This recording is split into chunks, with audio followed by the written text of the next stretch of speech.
Alrighty, can everyone hear me clearly? Still getting used to this microphone.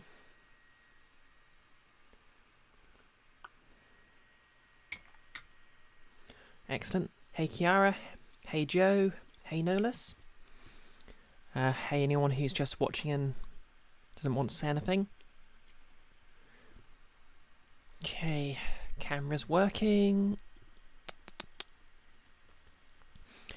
Right, so the creator of this game's just messaged me to say content warnings, use of a lot of strong swearing pretty much off from the start, text descriptions of violence, text descriptions of tobacco and fictional drugs, text descriptions of non-titillating sexuality, text descriptions of body horror, and apparently there's a secret ending with a naked butt, but that sounds more like a bonus. But anyway. Oh, hey Amanda. Right. So hopefully I set this up last night properly.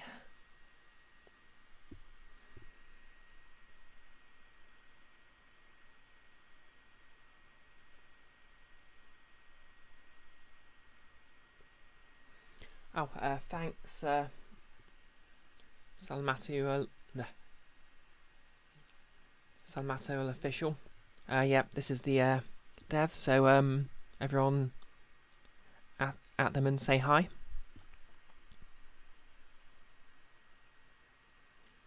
Okay.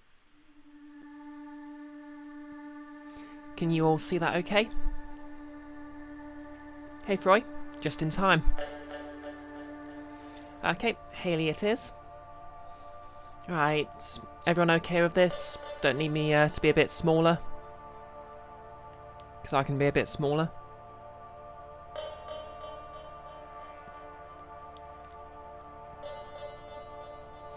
That's right, Octal, it's loosely based on a Roadside Picnic. Oh, thanks for the follow, Bance Ferdinand. Yep, I'll leave that there. Put OBS into performance mode. Let's begin then.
synchronity.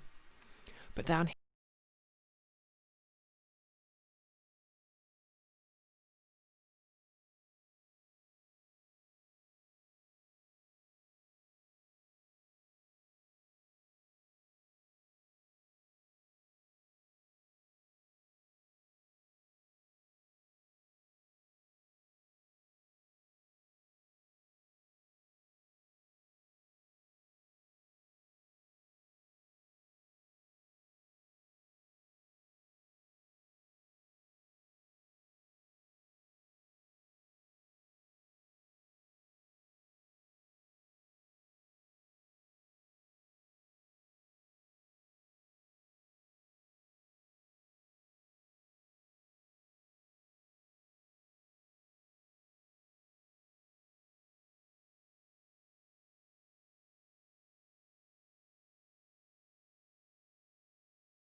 the morning, painfully early, the doctor stands beneath the shadow of the city, casting furtive glances all around.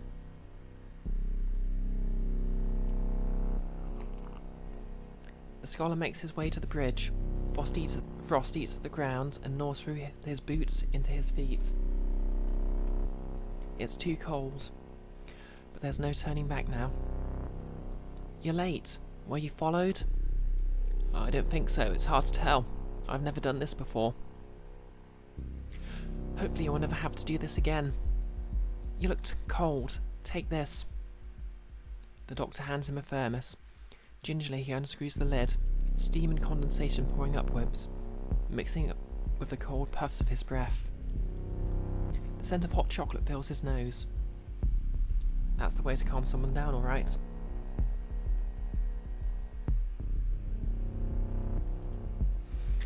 He sips, a familiar warmth spreading through his chest.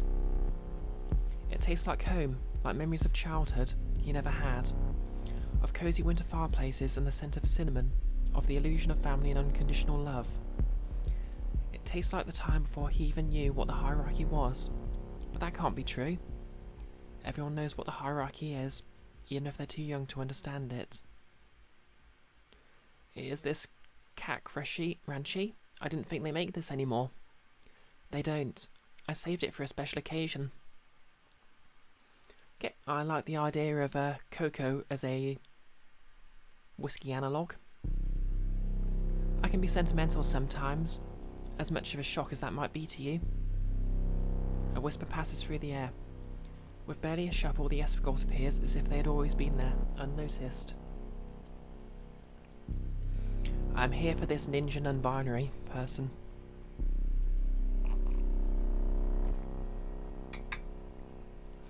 What up, dustbags? Oh god frick, I nearly dropped my drink. It's okay, you can say fuck. Where we're going, you can say all kinds of bad words. Please don't patronise me. Leave him alone, escort. I paid you well enough to be civil. Geez, can't have some fun? I don't bite. Much. The trio leave, departing quickly before the eyes of the hierarchy pay too close attention. Futile endeavour in the long term, but if you slip away whilst they're blinking, you can have a short chance. And a short chance is all they need.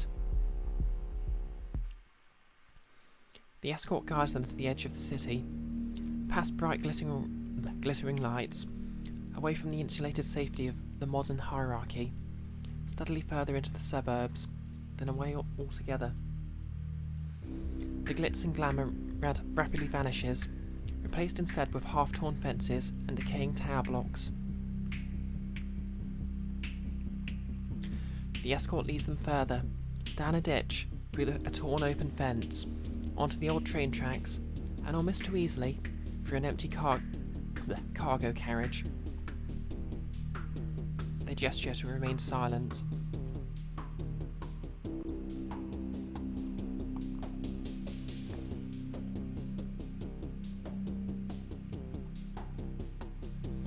The doctor takes deep, quiet breaths, hard as stone but sweating. The scholar, small, nervous and uncertain, shivers without feeling the cold. Within minutes he can't feel anything at all. The escort gestures again and holds onto the side of the carriage.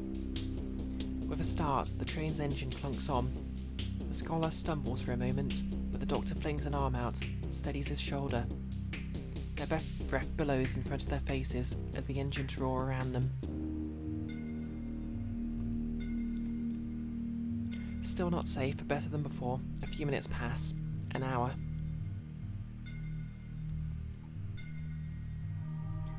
Yep. To be honest, the escort, apart from the they-them pronouns, does kind of remind me of Amanda. Must be the spiked shoulders.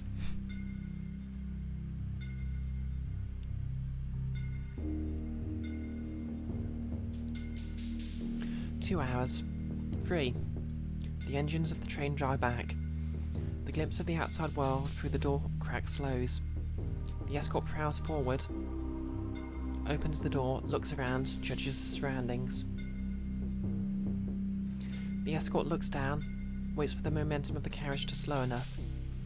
They point and gesture out. Jump. The doctor moves forward, leaps, braces for impact.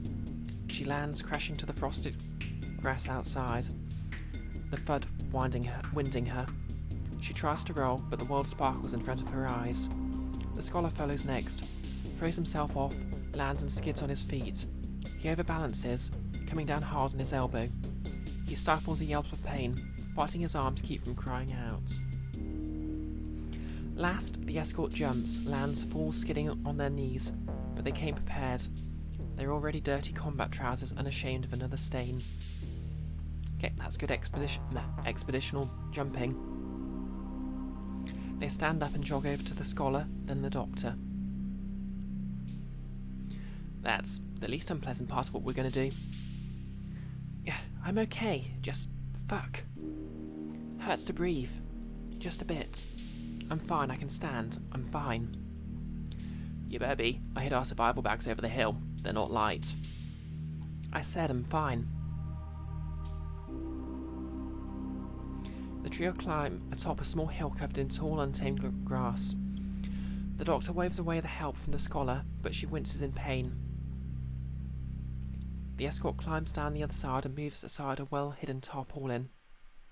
Beneath are 3 large military-grade camping bags. I guess they got rucksacks of stuff. They hand one to the scholar, a second to the doctor, who winces again, but shoos away assistance. The escort finally unfurls a carefully wrapped package beneath the bags. 3 radiation counters, and a Sarco silver pistol. They're loading cartridges of 45 Camusian AP rounds. They hand a counter to the doctor, and another to the scholar. They also hand him the gun. Okay, so people who know about firearms, what does AP mean again?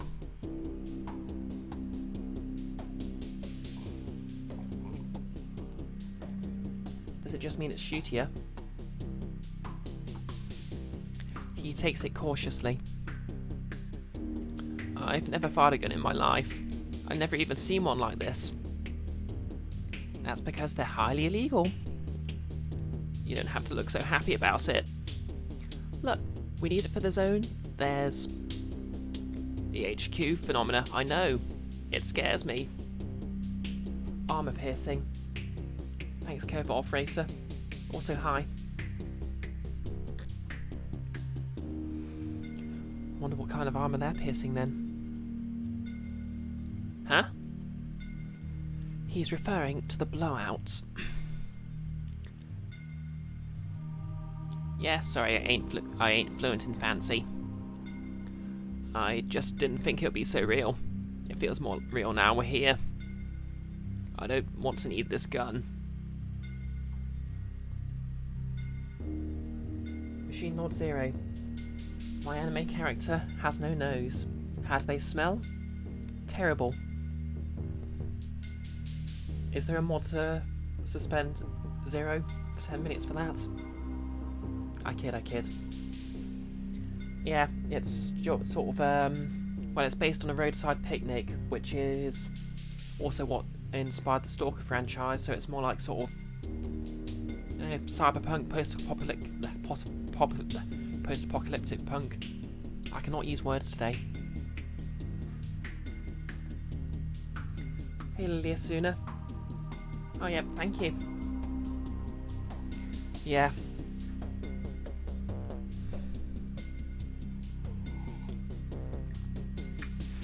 It's kind of nice to sort of practice my voice with multiple characters that I don't know anything about, so yeah. Although I just realised I'm giving the scholar my Phoenix Wright voice, so there's that. Anyway. I don't want this. I don't want to face it. Then why are you here, buddy? I want to, but I don't. It's not straightforward. It was never going to be. He hands the pistol back to the escort, who shrugs and holsters it.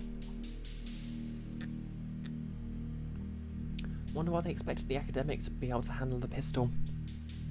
Also, why, if they're so dangerous, why have they only got one? The trio adjust their backpacks and move forward.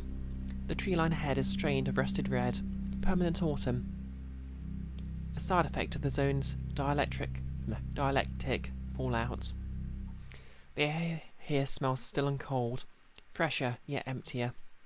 Before the forest, the zone itself, the layers of razor wire, the hierarchy couldn't control the zone, but they could at least exile it, fence it in, banish it from civilized society. I'm beginning to feel subtext. Because Phoenix Wright is the most scholarly of them all, of course. Now, to be fair, I try to give Phoenix sort of a nervous edge to his voice. Sort of like, Ted from Scrubs, but more competent. The escort approaches the wire, kneels down and slings their backpack off.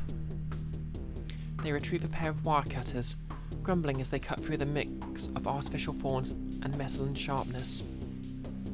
They fix this up since the last time I was here.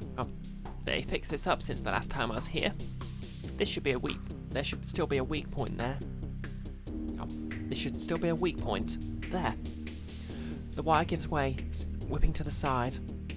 The escort scrambles back, narrowly dodges getting hit in the face. The wire cuts their sleeve and slices across their left arm. Ouch. In the distance, an alarm sounds. Dogs bark. The hierarchy knows.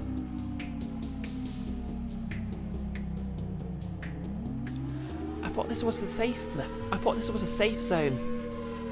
Safer doesn't mean safe. Fuck. Come on. Go through it quickly.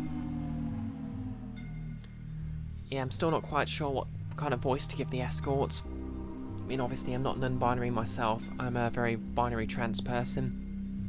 Even if I don't feel or look it sometimes, but so I'm not really sure what sort of voice to give him.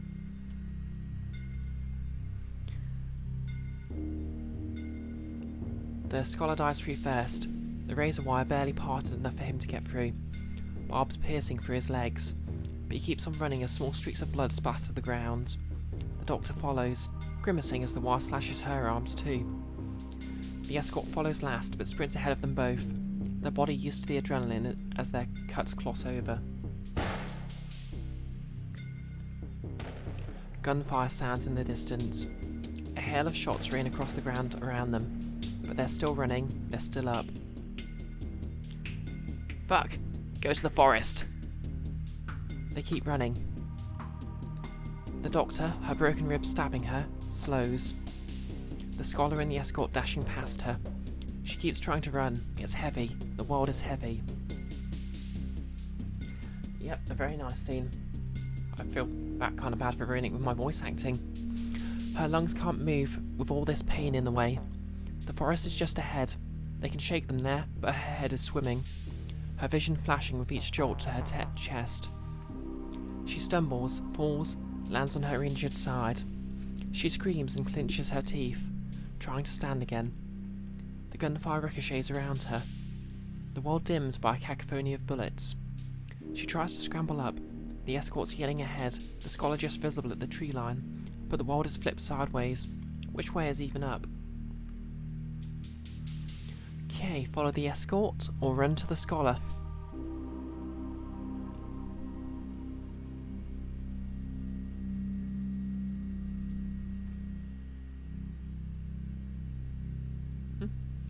I'm not sure what the mic emoji means, covert, so...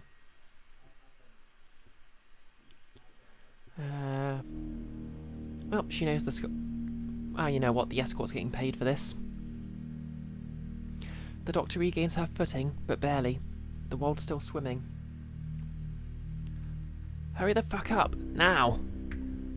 A final salute of bullets flies past, one clipping the side of her backpack but missing her body. She crosses the tree line, diving to cover beneath the orange and rust and autumn.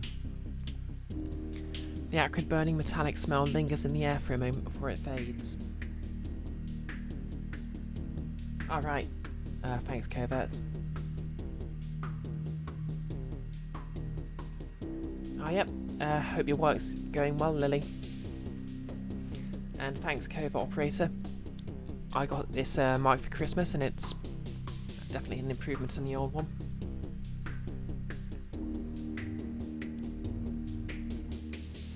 The doctor collapses beneath the orange-red furs, crying as the oxygen floods her lungs again. The pain washes over her, a tide she can no longer keep at bay. The blood drips from her arms, the cuts tender but not deep. The escort tears off a strip of cloth from their tattered sleeve and uses it to dress the doctor's wounds. Ah yes, a scene much like the modern classic Short Circuit 2.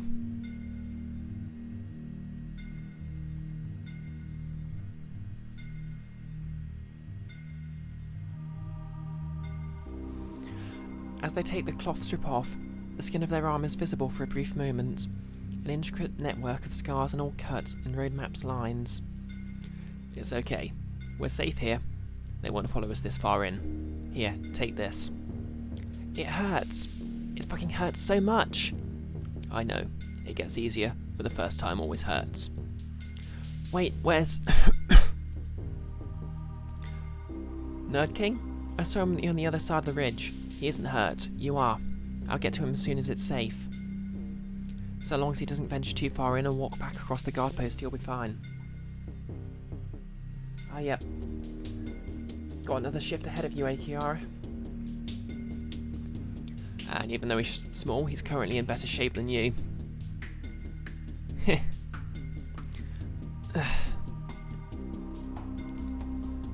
What?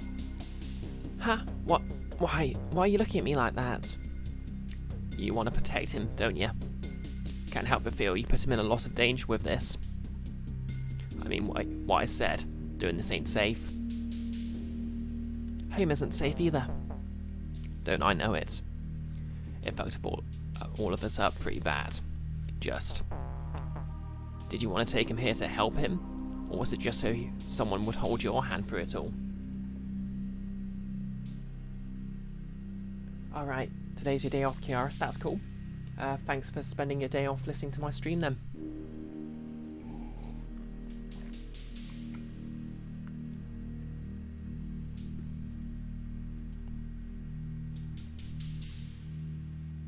I ain't judging either way. Can it be both? It can be both. The doctor sits up, adjusting the dressing to her wounds. She grimaces. Everything stings. It's fucking bad. Why does it hurt this much? You're the doctor, you tell me. You know what I mean? Yeah, I do. Feels kind of good though, right? God, yes. The doctor blushes, looking away, ashamed. The rush of endorphins, the heady swirl of endogenous opiate. It's not healthy, but it feels fucking great. But more than that, there's something beneath the scarring, something to find, some answer. And finally, she was asking the question. The trio reunite underneath the red-brown canopy. The doctor still limps, but her wounds are mending. The scholar's cuts have already fully closed, leaving only small white lines. They camp for the night. The night air is still beneath the dead trees. The next morning is more walking, and more walking, and more walking. I get the feeling a lot of walking was involved.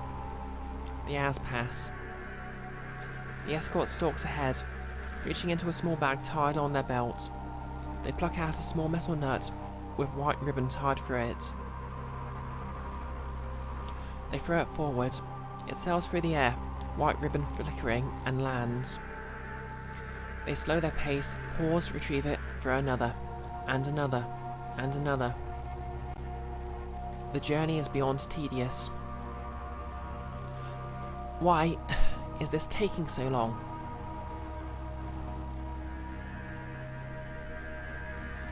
Oh hey Ridley, how are you doing today? Like ender pearls, no less. Yep, must be. I do not know how the kids craft their minds these days, so I'll assume that's what you're talking about. And wow, 3 songs, Kiara. Wish I was that productive.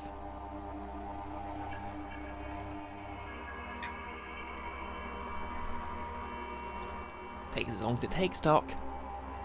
We're being followed. They'll find us. They ain't gonna follow us in here. They don't know the way. Besides, the scarier thing's in here than them, and they know that. The escort throws another nut through the trees. It flies forward. A crack. The nut plummets prematurely to the earth, like a magnet sucked it from the sky. The joys of guessing hitboxes wrong. You were good until the hot flushes hit. Now you're a little bit out of it. Yeah, same, but for different reasons. It hits the ground and sticks without bouncing. Then the gravity pulls it in and down and just keeps pulling. The pressure on the nut crushes it into the earth, the metal bowing and cracking under the heaviness of gravity. My god, is that real? A real avian focal spot? I told you, I ain't fluent in fancy. Me, I call this a crush. It shows up randomly sometimes. Saw a guy walking into one once. There wasn't much left of him to walk back out.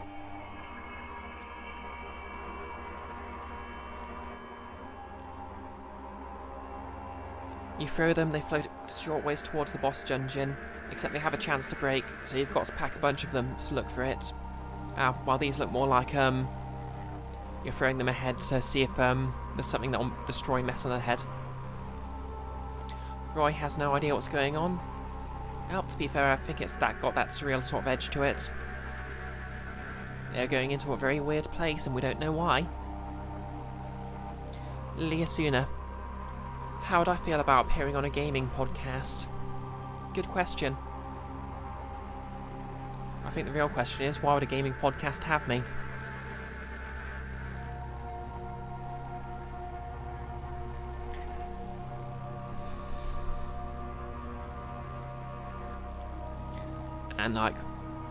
And like a crush you don't want, it shows up when you least want it to. How can you tell it's there before it's too late? Honestly, you can. Throwing the nuts and bolts sometimes give you a rough idea, though. That's why you don't run head first in here, or you won't have a head anymore. I can think of worse fates. I never like my face much anyway. Mood. Please don't joke about that. The idea makes me feel sick. They walk. The path through the forest is fraught with more crushes. They double back, turn left, turn right, return multiple times.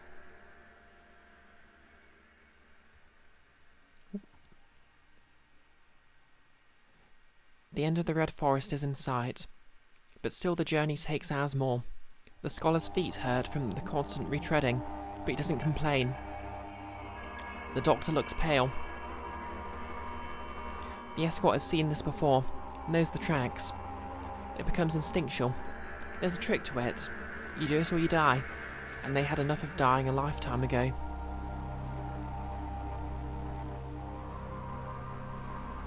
Yeah, where obviously this is like two. Well, I think was it? Oh yeah, yeah. Haley. Sorry, I forgot your name for a sec. Basically told me a single playthrough is probably about 2 hours long. Of course, that's without me stopping to chat with everyone and read the dialogue, because I'm tricky like that.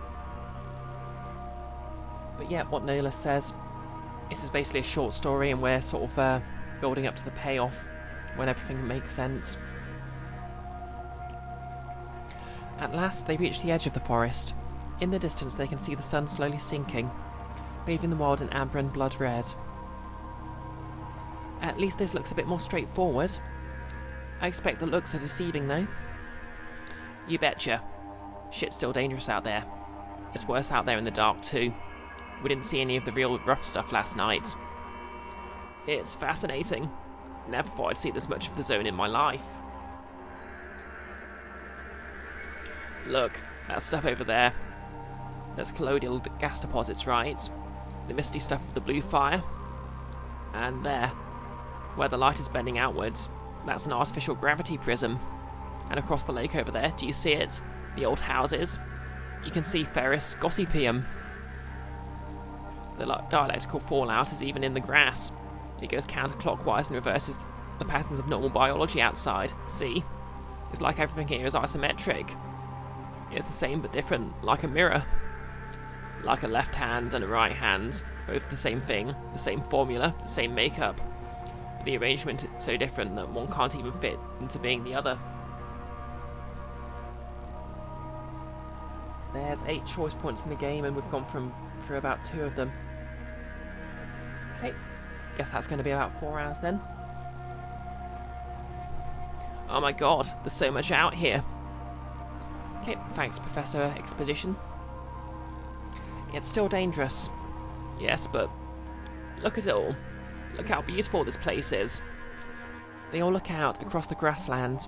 Emerald haze and blue smoke and dashes of fire and yellow and crimson and ash and purple glow.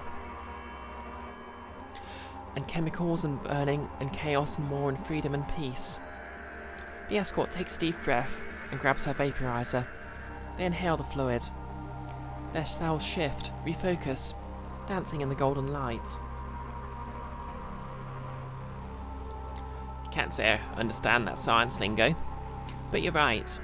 This place has always been beautiful. They take a deep breath, the mirror air reflecting inside them, the sinestral mixing with the dextral.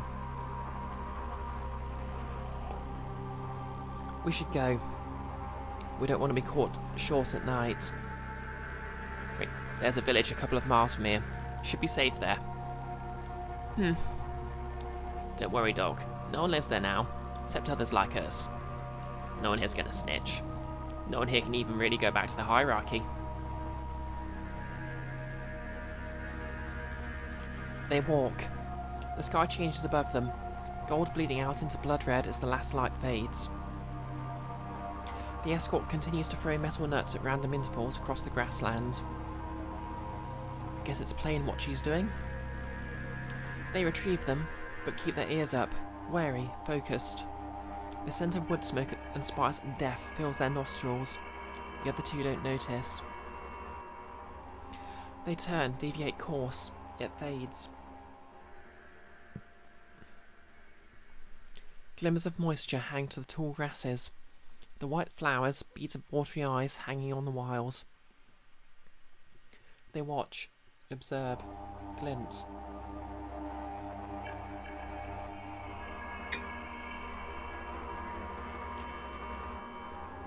No, not that way. It's too angry that way. Go back 3 paces, return, forward, but straight to the right. It's sad this way, but manageable. The escort's heart starts to pulse in time with the zone as it speaks to them.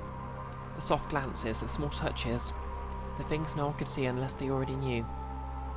A flirtation, a moment in time, present, then lost, then found again. Outside here, their head felt full of cotton. In the zone, they felt like it all made sense. Like they made sense. Ahead, through an overgrown clearing in the trees, the old remains on a road, long abandoned. The escort pushes the brambles and thorns out of the way, ignoring the scrapes across their trousers. They must get through a lot of trousers. There are only a few houses, and the remains of a medical clinic, and a small dilapidated storage shed. The carcasses of empty dead vehicles still lie on the roadside, their internals long since gutted for metals, leaving only shells. The scholar gazes inside. The rotted upholstery still has the traces of psychosilver dotted through.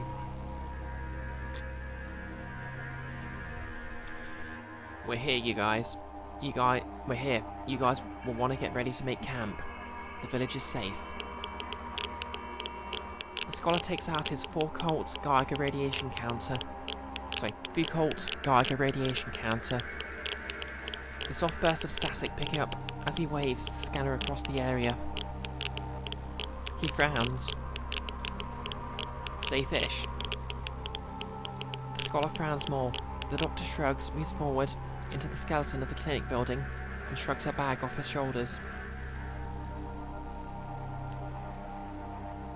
A little bit of dialectical fallout is worth the risk. The scholar also places his bag down carefully. He reaches into a pocket and grabs a camera and some small stencil-like instruments. Explore the abandoned buildings with the doctor. Set up camp with the scholar. Let's fall out this.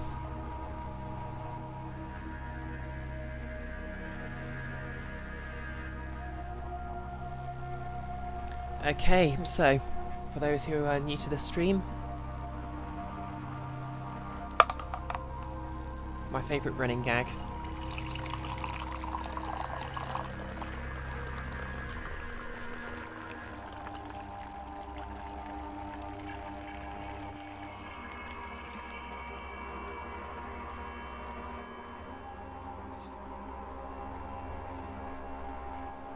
That's right, Froy, TSMR.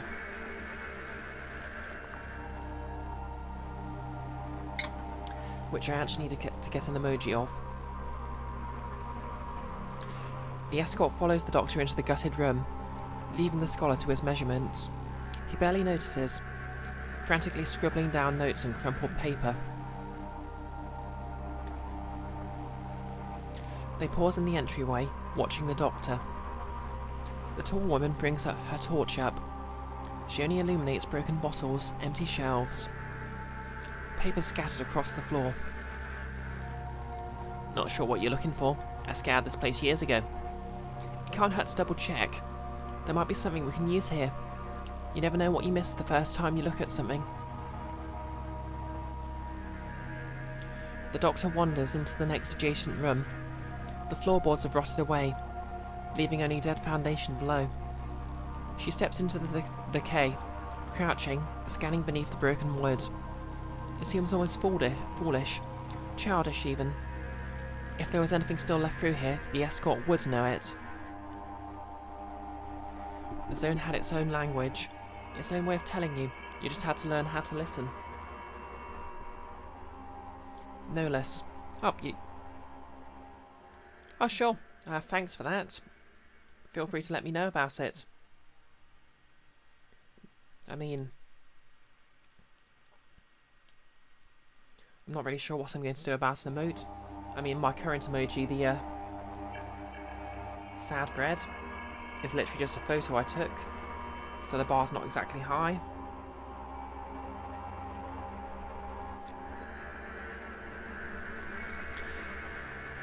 You also told us to keep our senses sharp for danger, no? I wanted to be sure this is safe before letting my guard down. Well, keep looking around for as long as you need. If it'll help you rest easier tonight, I won't stop you. Though I'm guessing even seeing it as safe as possible won't help you much, will it? It's not paranoia if they're actually out to get you.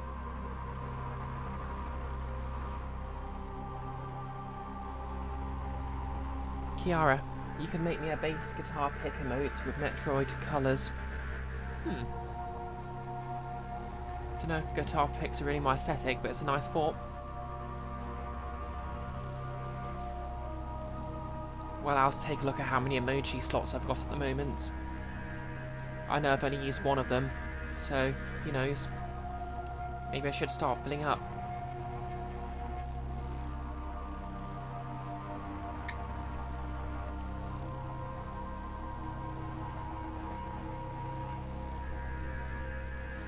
It's not paranoia if they're actually out to get you.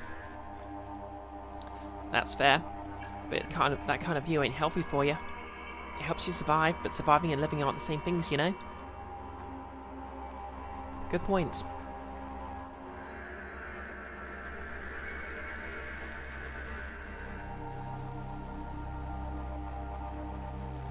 Well, message me before D&D, but I might already be asleep. Well, you never know. I don't have any work tomorrow morning, so I could be up quite late. The doctor continues searching. The next room is empty too. Only dust and cobwebs. She steps inside and reaches out her hands to brush the webs away. The escort grabs her shoulder and stops her, yanking her back hard. The room smells of static, of poise and ambush. Their hackles raise. Hold up, that ain't right. Let me just... The escort quickly reaches into her belt and throws a bolt. It connects with the spider web. It crackles, fizzes and fades as the bolt becomes molten metal in an instant. The damp air alights with a shrill of ozone. Shit, that was Psycho Silver? I think so. You don't want to touch it, whatever it is. They both pause, looking further inside. An empty storage room covered in paper and detritus. But wait, something new. Stuck in the shadows, but just visible in the fading metal glow. Is that some old tech there? Huh, what'd you know? You were right, Doc. Guess I didn't pick this place completely clean.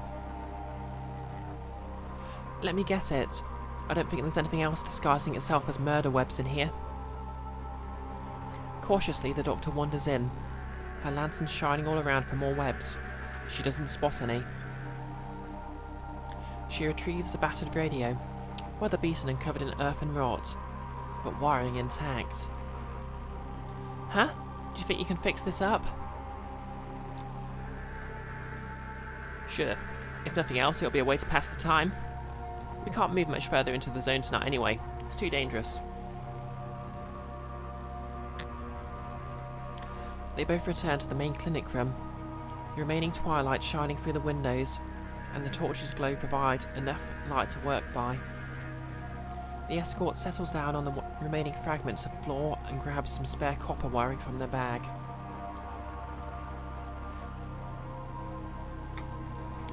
The doctor sits close by, taking some painkillers as she watches closely. The air smells of wood rot and damp, but it's not unpleasant. Decay is just flux, and flux is just nature.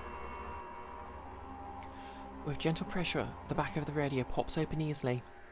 They find the pliers, twist the cores of metal round the antenna. Static crackles through the half-dead speaker, but half-dead is half alive, and that is still progress. I'm impressed. That thing doesn't even have a power source. What can I say? I'm good at what I do. Besides, we don't need batteries in the zone. This place has its own life, you know. The escort jams her pliers in a little further, and with another crack, the radio sparks to life. It spews out static, then garbled voices. The doctor chuckles. You know, if you turn the frequency past 106.4, you hear the devil, right? That myth's bullshit and you know it. You hear weird shit like that sometimes. Ghost in the machine, I heard something once on a night shift.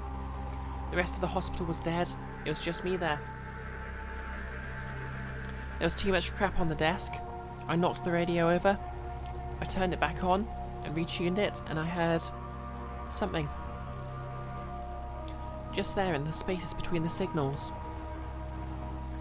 Save your spooky stories for teenagers, Doc. Besides, we're already living in a horror flick. I prefer to think of my life as a psychological art drama, personally. Of course you would. Being pretentious seems to be your thing. I see you're getting to know me well.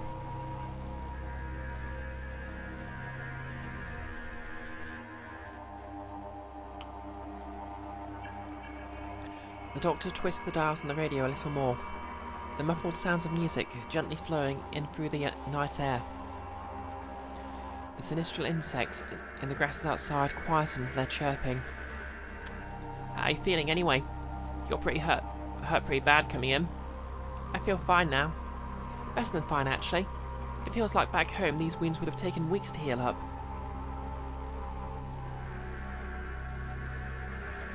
Nearly as sooner. Your voice to text has been screwing up and you've been trying to tell me something for the past 10 minutes. I've been trying to say to my friends and I do a weekly gaming podcast and you'd love to have me on. Oh, okay. Tell you what, if you message me on Discord later. I'm not exactly sure what I'd bring to a podcast, but yeah, we can talk about it. Right, camera's up here.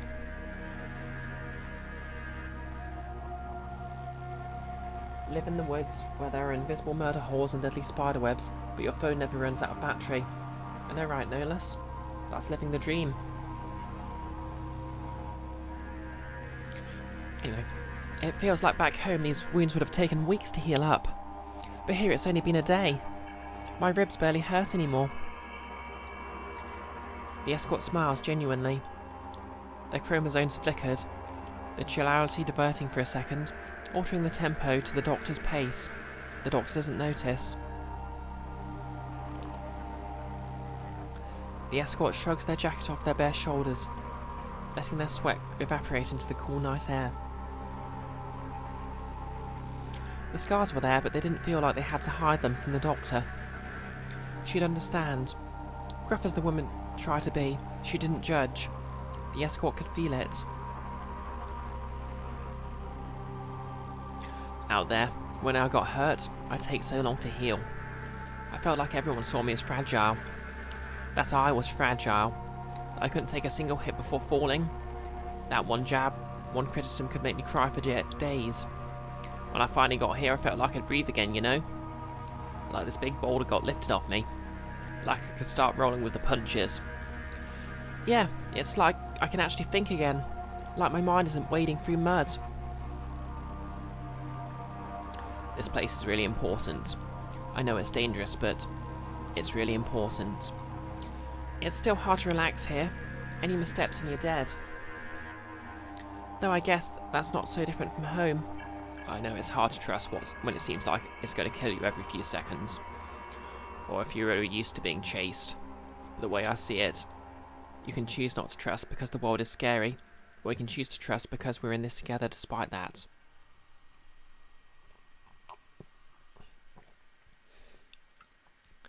The escort takes off the glove in their hand, lets it sit between them. In the space between them and the doctor, an offer, but one without pursuit. The doctor reaches out her own hand. Her heart changes. Her tempo accelerates by just a fraction. The feel of their space is meshing, yet without touching. Maybe I can do that. The night passes. The wind rustles through the distant trees and grasses, eddies and currents and changes in direction, exploring itself in gentle spirals. Sirens and occasional spits of gunfire sound off in the distance. The last reminders of the life and glitz and pain of the hierarchy. So fierce and strong out there, but so quiet and muted here. It all seems so far away. Almost like a dream now. The scholar wakes up through the night in fits and starts. Fragments of anxious dreams seeping through. There was anxiety, yes, but excitement too. A sense of urgency. Like he'd been waiting so long to reach the end of a journey. And the last 5 minutes stretched on more than the previous 5 hours. His heart drums against his rib cage. He falls back into an uneasy sleep. The dawn arrives. The lights stretch yellow and pale and thin across the grassland. These objectives love to come in groups of 3.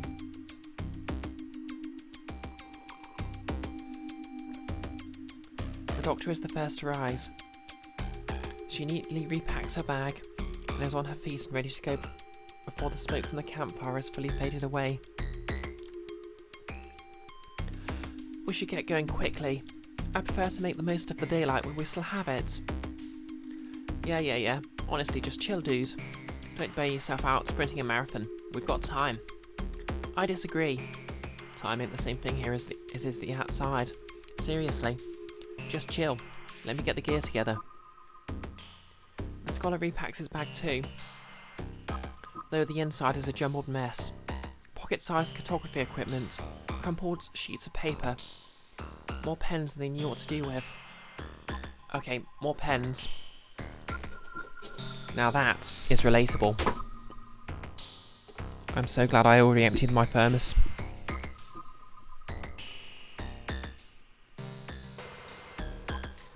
Okay. All listed the inside atop the gear the escort provided. Sorry, my bag is just... Hold on, I'm getting it together. He pulls hard on the drawstring, the beginning of pangs of anxiety sitting in the pit of his stomach. He tugs too hard, the string tearing as the bag spills. Sorry. Oh, frick. Damn it, God. Both of you seriously need to chill. Like, I get it. The bite starts to hurt more when you get this close to it in. But seriously, this will take as long as it's going to take. A few more days at least, okay? The doctor paces over and helps retie the string. Her hands are rough but precise, used to practical work. The overfilled bag sits imperfectly but securely. She stands again, masking her impatience but clearly tense. He looks up at her, a full head taller than he is. He felt himself blush a little. This man has his priorities straight. He was never fully sure whether he was a little intimidated by her. She was kind to him, but too driven, too intense, too absorbed in the desire she seemed willing to kill for. The escort hefts their bag onto their back, rough and imprecise, whistling tunelessly, then takes a drag on their vaporizer again. I like how this is sort of a... Yeah, it's... Okay, the setting's weird, but it's more like a character study of these three, bouncing off each other. I'm really actually quite enjoying this so far.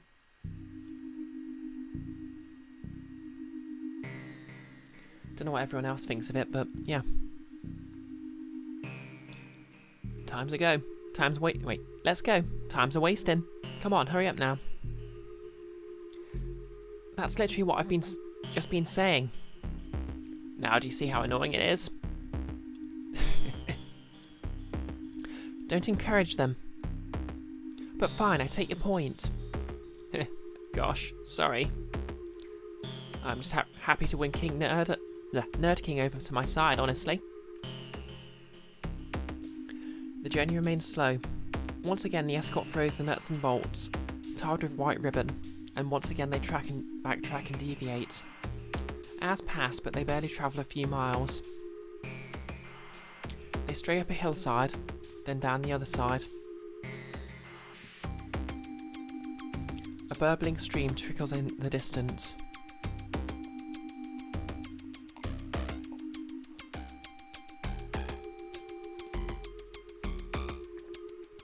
Through a clearing they find wild garlic and grass and moss, overgrowing everything inside a small valley. Dead vehicles lie everywhere. Side note, I love the mention of wild garlic, because whenever I went for a walk, because I used to live in a sort of I grew up in sort of a rural area, and I used to go for walks with my parents a lot, and one of the things I'd always notice is just like, you can smell wild garlic when there's a patch of it. Anyway, dead vehicles lie everywhere. Tanks and armoured troop carriers, the remains of the hierarchy's incursion. Tufts of unnatural red, white cotton lie across the dead metal. It gently hisses in the sunlight.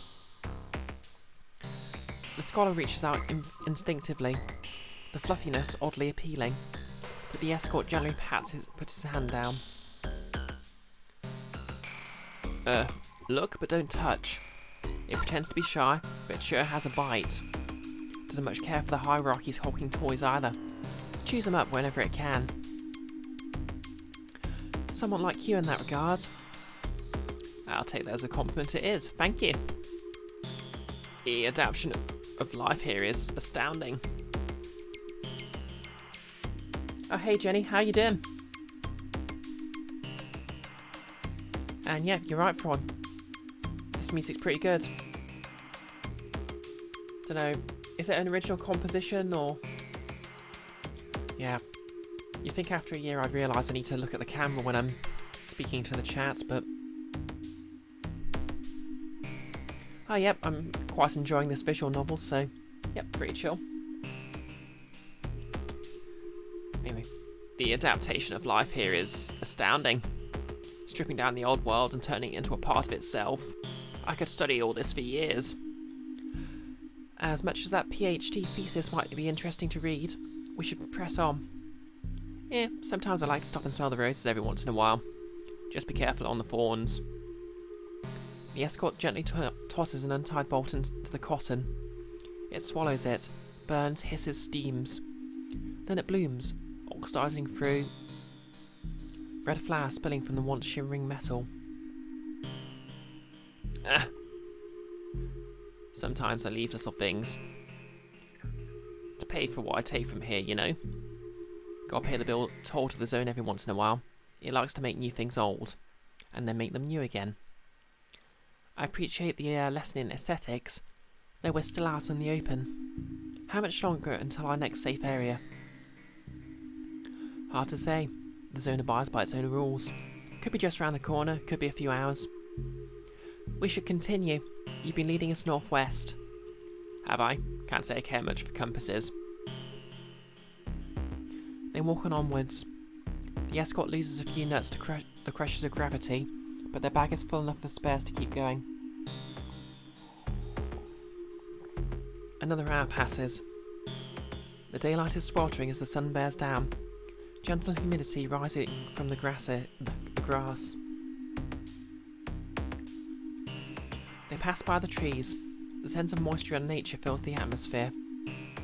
Free from structure and commandment and constriction, they follow the escort over a hill and again find the remains of armoured cars.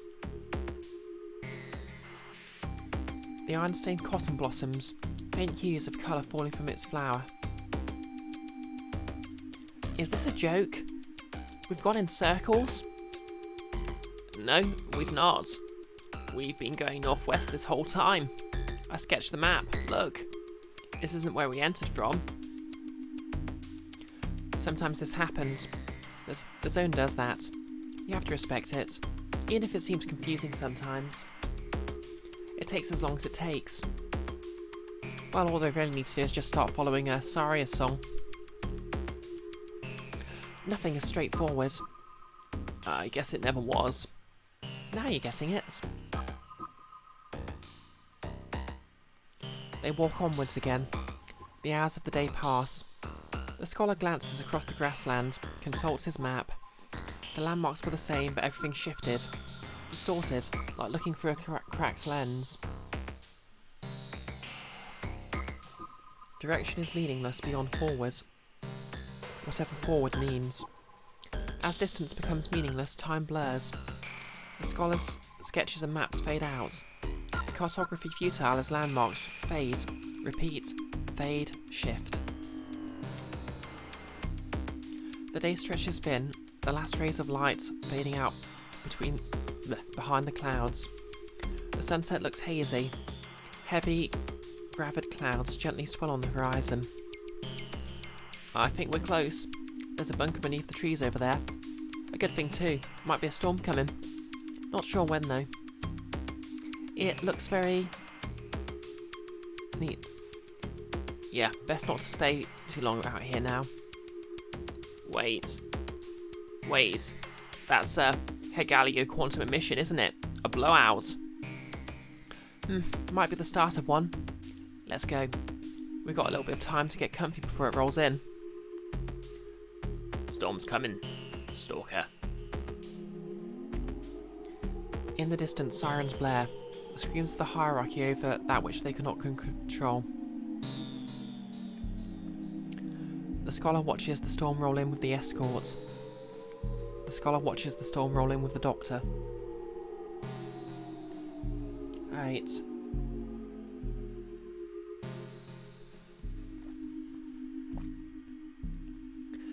Since this is decision number 4 or 5, I think, I'm just going to take a quick 10-minute break to pee and get some more tea. Actually, probably not 10 minutes, more like 5. However long it takes the tea to brew, really. Okay, so disable performance mode, BRB screen. I'll just mute my mic and I'll leave you with the music.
Alrighty, and we're back.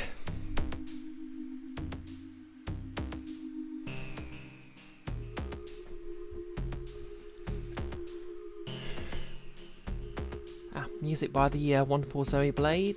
Oh, hey Nick, how you doing? Oh, yep, Zoe Blade, aka the entire soundtrack of BreadTube. How you doing, Nick?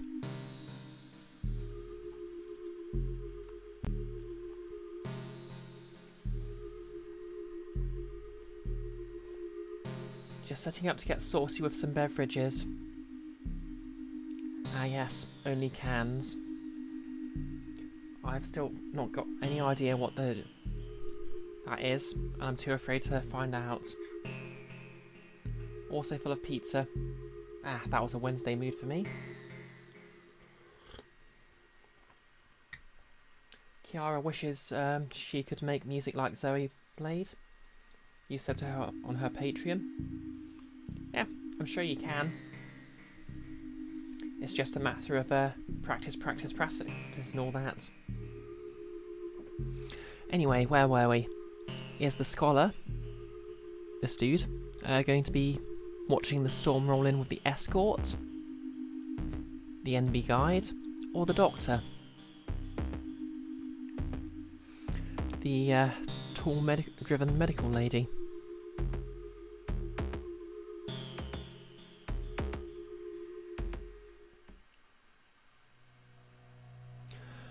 Right. Okay, I've completely forgotten what voice I was using for the escorts. I'm going to go ahead and make sure it's safe. You kids don't stay out here too long. I'm at least several years older than you. Well, you're new here, you're still just a kid.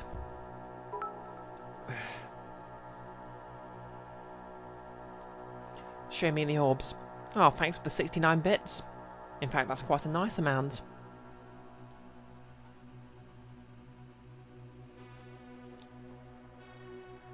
How are you doing this evening?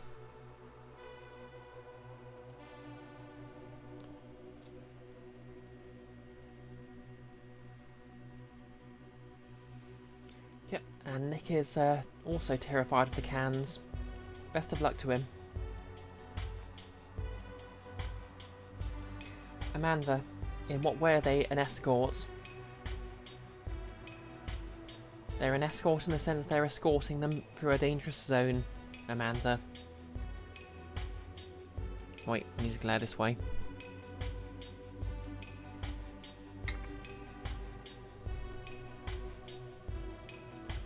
You know what? There, I'll just glare that way.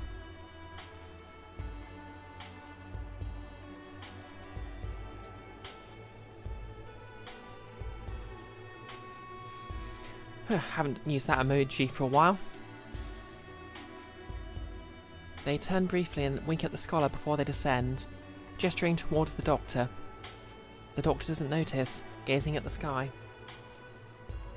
Oh yeah, I haven't used that emoji since I need to remind Freud to do his homework. The creator says, the double meaning of the word escort in this is intentional. You'll see more discussion of that later in the story depending on player choices. Oh, okay. Well, that's about an hour or so away, so let's move on. The scholar has no idea what this means. The metal door grinds shut again, leaving just the two of them in the silent night sky. The siren stops. They must be all getting to cover. It's so quiet out here alone. We aren't alone. We have each other. Ah. Their hands are close. Not touching, but the sense of being there. Being present. A potential, held by a thread. Just waiting to fall. The sky illuminates with a glow of crimson and amber. Unnatural and terrifying. Like a wildfire consuming the clouds. Aurora. Hirsch Phallus.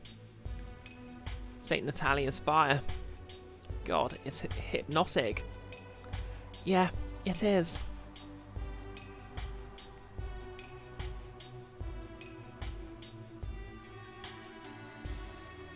Yeah, Fry I remember as well. To be fair, you did do your homework, so... Not that I'm going to claim credit for that, but...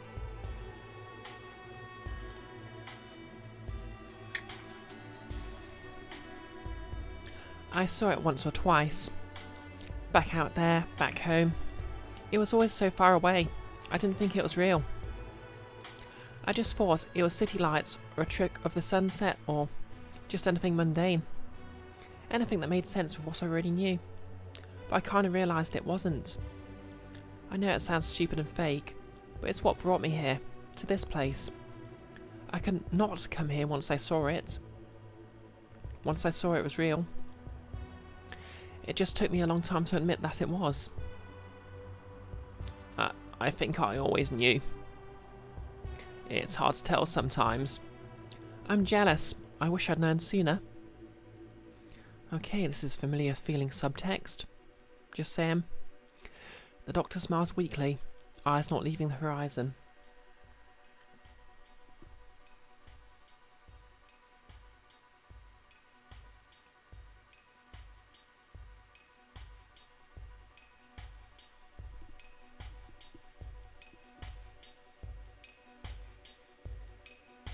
Yep, I'm enjoying it so far, definitely. I said it before, but yeah, thanks for the streaming fodder. And yeah, Amanda, visual novels are fun. Not necessarily the most... Well, not as gameplay as other games, but some great works out there. To be honest, playing a decent visual novel is a lot like binging a good webcomic you just found. The scholar glances down, embarrassed, though he couldn't tell why. She seemed so strange in this light. Not beautiful exactly, but fierce, determined, intoxicating. He looks down at his body, soft in ways that were wrong, humiliated at his own delay. It's not that straightforward. I remember seeing the flames dancing in the sky as a kid. The time when the rain burned. Our parents keeping us inside, away from the fallout. It looked so pretty, but it was so scary. I remember seeing people on TV talk about it. How it was a disaster. How it would destroy the core of civilization. You must have seen the maps, the predictions that our whole continent would be uninhabitable. But I wanted that.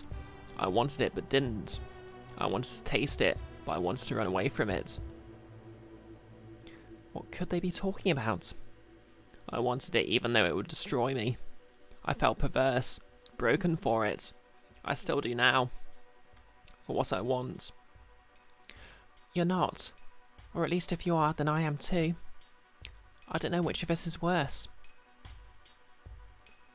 The doctor finally turns, looking down at him, tears in the corner of her eyes. Ah. He wants to hold her gaze but can't. Flushing red. She doesn't see it, the embarrassment masked by the red of the oral glow. I wish I was more like you know. Even when you talk about these things, even when it sounds terrible and destructive, you're unashamed. I'm really embarrassed. That's not the same as shame. Shame is what we hide from each other, from ourselves. You're too open. You wear your heart on your sleeves. If I could have been like that, I'd have been here much sooner. Heh. The scholar shuffles, uncomfortable with her intense gaze.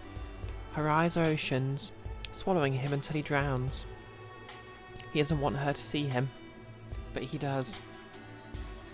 He wants it more than anything. To be seen. Really seen. If you'd been more like me, you'd have gone on your own years ago. And then you wouldn't be here now, with me. And I couldn't be here alone. I'm glad you're you. She looks away, her eyes watering. She wipes her eyes on her sleeve and turns back to look at the dancing red in the sky. His heart moves, he really sees her. Her face bathed in gentle infrared and gamma. Her hand meets his. They touch. The scholar feels his breath catch, his body acting without him. Their pulses fall into the same direction. Chirality aligns. Morphology, imprecise and incorrect, no longer matters. She squeezes his hand. For just a moment, everything feels perfect. In the distance, the storm pours, dancing with red. The winds pick up. A haze of psycho-silver precipitates from the clouds. It scares him, but he wants it. He wants it more than anything.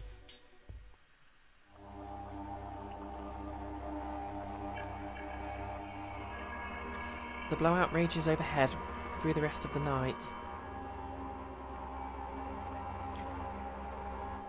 Deep in the cover of the bunker, the three find shelter.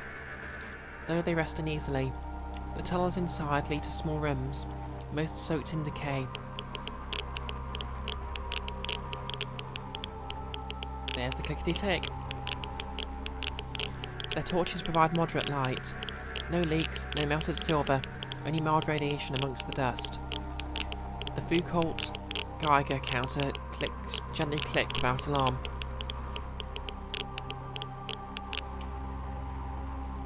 Empty boxes of masks lie strewn across the concrete floors. Protection that the hierarchy dreamed would work provided nothing but beyond false reassurance. The escort sets their bag down and tears open a pack of survival rations, uncontaminated. Stale, boring, but safe. They throw a pack to the doctor and the scholar. You're going to want to keep your strength up for the next few days. It only gets worse from here. That's not reassuring. Though I reckon both of you want it worse. Right?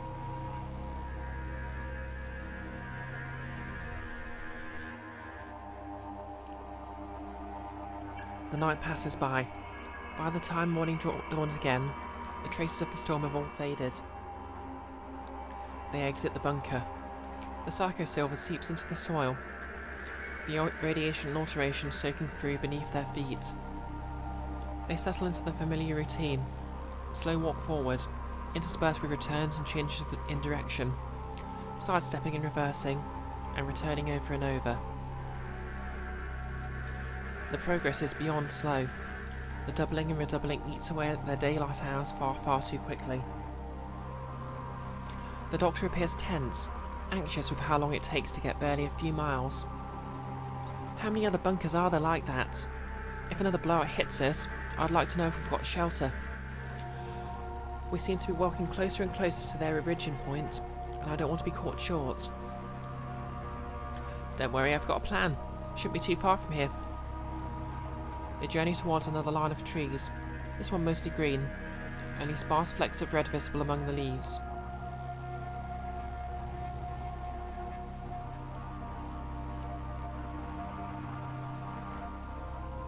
Are these tracks made for the game? You think you might be recognising them from another visual novel?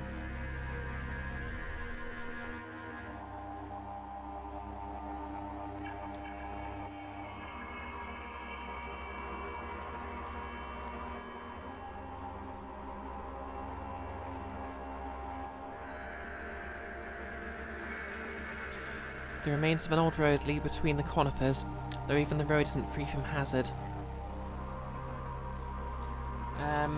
I'd assume it's from Zoe Blade's open source library, but I'm not sure. I'll be honest, I don't actually know a lot about how music's licensed or produced, so...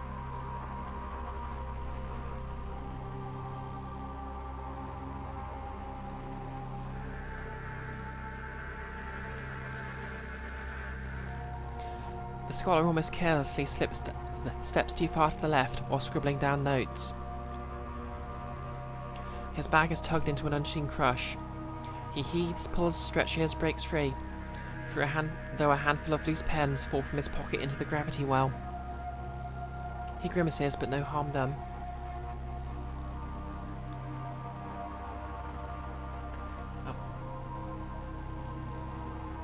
Zoe Blade contributed to most of the music, however this particular track is by Carl Merck X, and was written for this game. Oh, nice. Amanda redeemed. Have I seen Chernobyl? No, but I need to get round to it. The most I've really heard of it is it's very bleak, and there was one example, I wrote up a TV tropes page and one example from it was given. That's all I know then.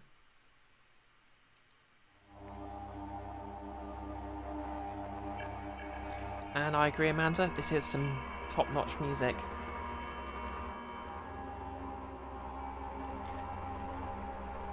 Everyone press F for those pens. He grimaces, but no harm done. Here we are. Do you see it? Just above the treetops? Poking above the green was the tip of a colossal structure. Wires and data and steel. It stank of hierarchy, but the zone was reclaiming it, piece by piece. They approach a gatehouse, long abandoned. The escort pays the trespassing warnings no heed and pushes the steel gates open. They grind painfully, metal on metal. Fragments of iron red cotton stick to the tips of the gate, but not close enough to hurt. I guess those patches of cotton are big red flags. They pace through cautiously until at last the tower. Oh no, that's a determined target. That's oh god, I've forgotten the word.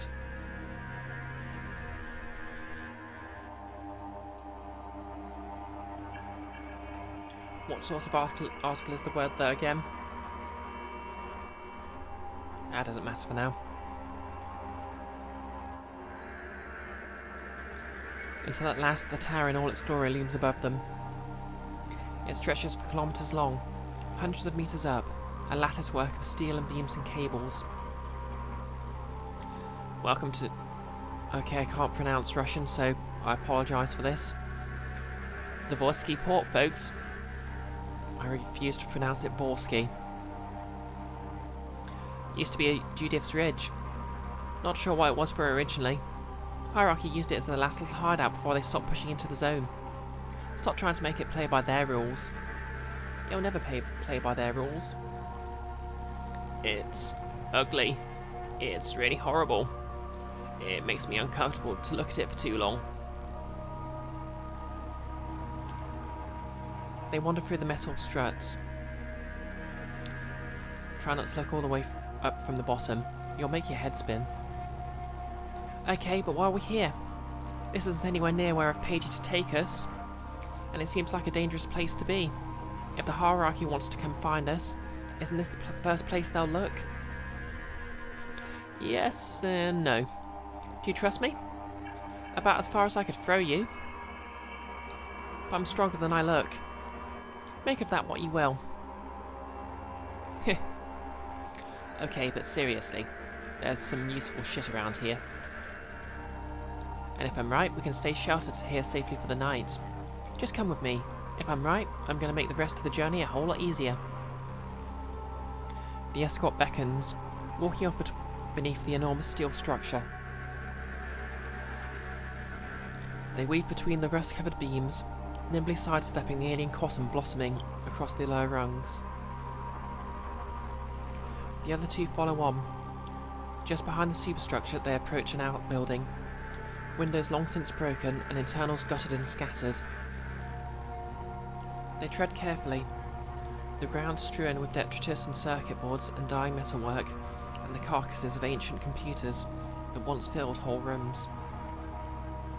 The escort ducks inside through the open doorframe and turns their torch on. They scan around, clambering through dust-driven hallways and steps, into a pitch-black basement. Roy, not gonna lie, you thought the wall was a big roller coaster. Yeah, it did have that look. Reminded me of the London Eye. Don't know if these are real world photos or what, but yeah. Ah, yes, I knew it'd still be here. It's so damn dark in here, I can't see what is it. Your ticket to the fast lane, sister. I don't feel that explains anything.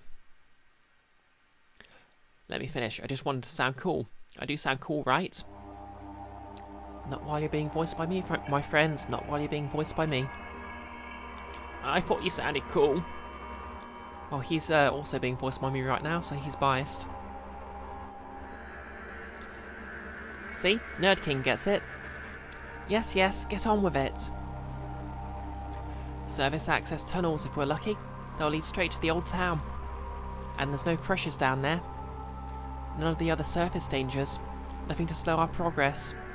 We can be at your desired destination in a day.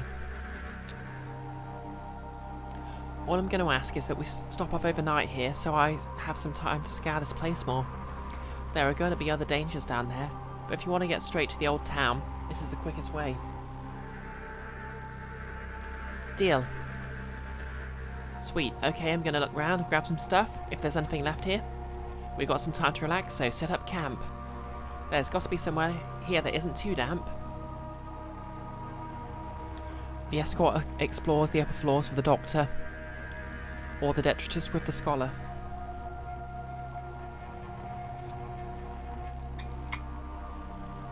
Yeah. Up sounds safe. The escort clatters up the remains of the stairwell. The building feels gutted, like they're stepping on the skeletal remains, jutting rods of concrete and metal, but little else. This feels subversive, like treading on someone's grave. A few dangling cables remain. Severed nerves hanging in the wind. Most had already been salvaged for metal. The doctor wanders up after, shining her torch around empty upper floors. Enormous stacks of rotted computer equipment still stand around. The ones that hadn't been gutted are still bolted to the floor. Where windows still let in stray strands of light, the rooms seem almost peaceful. Blue paint peels from the walls. Nice decor. The escort gingerly paces inside. They pick up a half-mauled circuit board, dotted with silicon and copper and silver. They examine it, shake it, and toss it aside. Nothing there worth having. Another keyboard, a circuit breaker, a transistor. Nothing in any of them. Too much decay. The doctor picks up what remains of the ledgers and notes. Most too stained and destroyed to make out, but some still intact. So, Doc, I don't think I ever really asked. What are you here for? Normally guides have the discretion not to ask compromising questions. True, but I gotta say I'm curious. There's a lot of rumours about what's in the centre. Hidden secrets, wealth, illicit things to salvage. The escort nudges a flimsy wooden crate with their foot. It seems solid. They kneel down and grab a screwdriver from their bag to bust the lock. But I get the impression that ain't you. You're here for the room, aren't you? I won't deny it. I thought that much was obvious. It was, but the room's not so straightforward as that. The escort jams the screwdriver into the hinges, shoving with all their might. They give it a sharp kick. It doesn't budge. The room isn't what people want. It's what gives them what they want. What you really after. Surely you already know. The escort kicks again. The first hinge cracks, with the sound of splintering wood. Almost there. Tell me anyway. I want to hear you say it. The Well of Ascension. Of course. The escort gets to work on the second hinge. Easier now it's looser. Now there's more leverage. It's important to me. More than anything.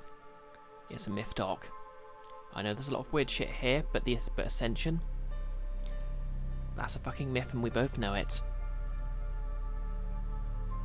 I mean, what is this, a title drop? The doctor's face flushes red, a quiet anger seeping into her words. I'm still trying for it anyway. You could use the room for anything, literally anything else. You could wish your life to be perfect. You could wish to be a famous celebrity. You could wish for a Nobel Prize in being a doctor or whatever. Instead, you're going to waste it on something that can't ever happen. Dude, you're smarter than that. There's nothing else in the world that can make the impossible real. Nothing. I've tried everything else. It's a fucking myth, dude. They'll never accept us. With a sharp jab, the box bursts open. Inside, damaged technology yet. Yes, but a few small vials of intact glass remain, welded to the circuits. With care, the escort brings a small open-top bottle. They gently chip at the glass with a screwdriver. Look, I'm not saying this to stop you. I'm glad you came here, glad you came to the zone, but some things will never happen, and it's okay to be like this. This isn't purgatory or some state of being incomplete. And don't you fucking dare say it is.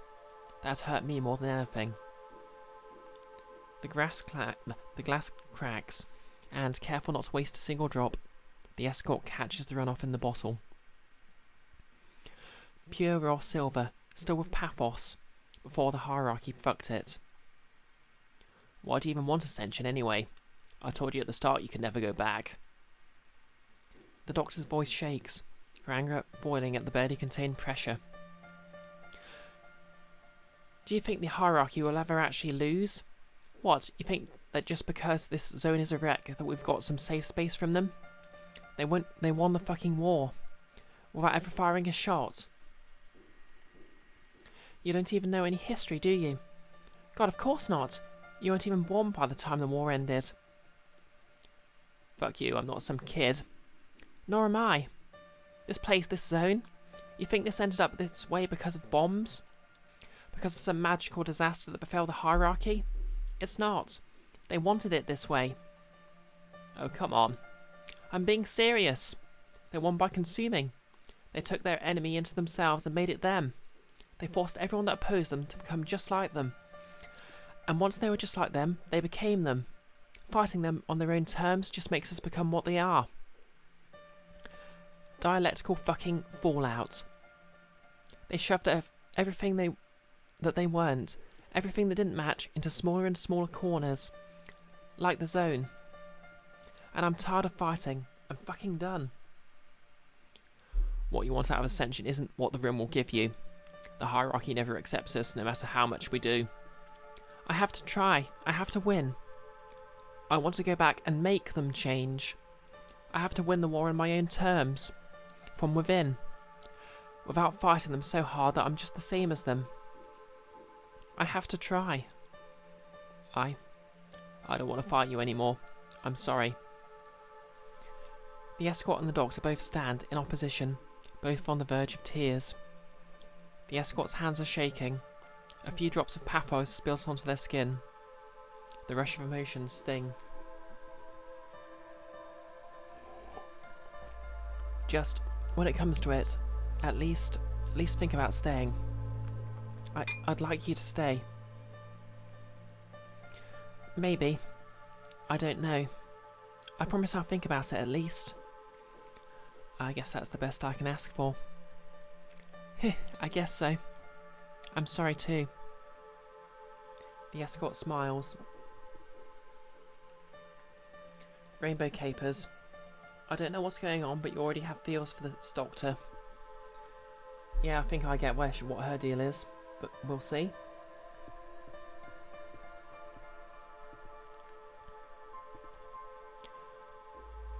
I'll forgive it, for you, just this once. The horizon glints with the shimmer of the red aura, but there are no more storms through the night. It passes uneventfully. In the early hours, the doctor is again first to rise. She nudges the escort, their heads still buried in their arms. The escort groans. Is a deal a deal? Ugh. 5 more minutes, please. Then yes, a deal's a deal. God. With dark circles under their eyes, the escort pushes themselves up with a dramatic lethargy. They reach into their pocket, grab their vaporizer, scrutinise it against the light. Running near empty. They rummage around in their pocket and find the fluid, squirt a small dose of it into the chamber. They glance around, making sure the other two aren't looking. The Doctor and Scholar are both repacking their bags, distracted at least for the moment. The escort adds 2 droplets of pure silver in, untainted by the world, unaltered by the hierarchy. They inhale, gently at first. Damn, that felt good. Their cells shift, refocus, shift again. They stand up. Alright, let's head out.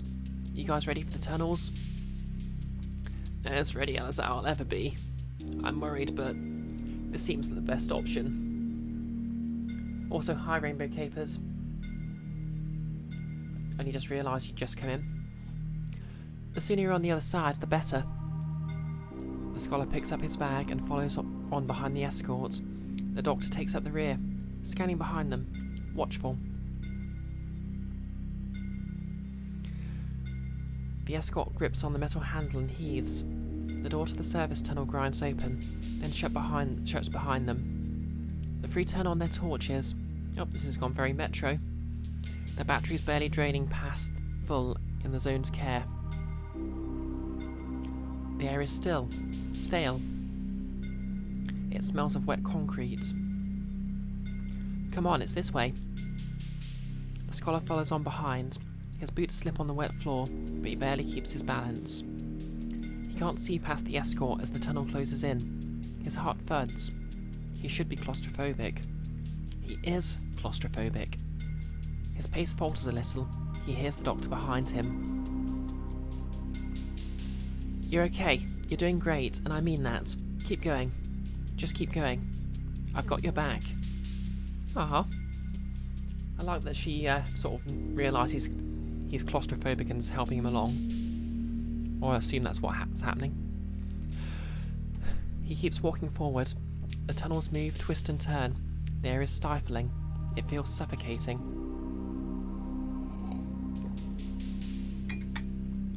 How long have they been going? It feels like they're traipsing in circles. It seems no better than the surface world above. Moss and mould grow on the inside of the tunnel, sucking up so much psycho-silver they glint in the torchlight. Crackle, crackle! The 4-cult Geiger counters start to crackle. First the escorts, then the Scholars, then the Doctors after him. He hears the escort curse under their breath. Shit, fuck, shit. Well, I guess I should have expected this. Worth the risk? Are we sure? The fallout down here is high. It's super high. We're closer to the exit than when we came in, or at least I think we are. Really not reassuring. The dosage here is seriously dangerous. We'll be exposed for longer if we head back. The more time we're in these tunnels, the worse it is. We should keep pushing forward. The Scholar casts his short torchlight down, seeing small rivulets of glittering silver in the water at his feet. His boots steam, his cells shift, his skin burns uncomfortably, his heart thuds, ice on his reverse. They approach a cascading drain, a hole between one tunnel and another, leading to the city sewers.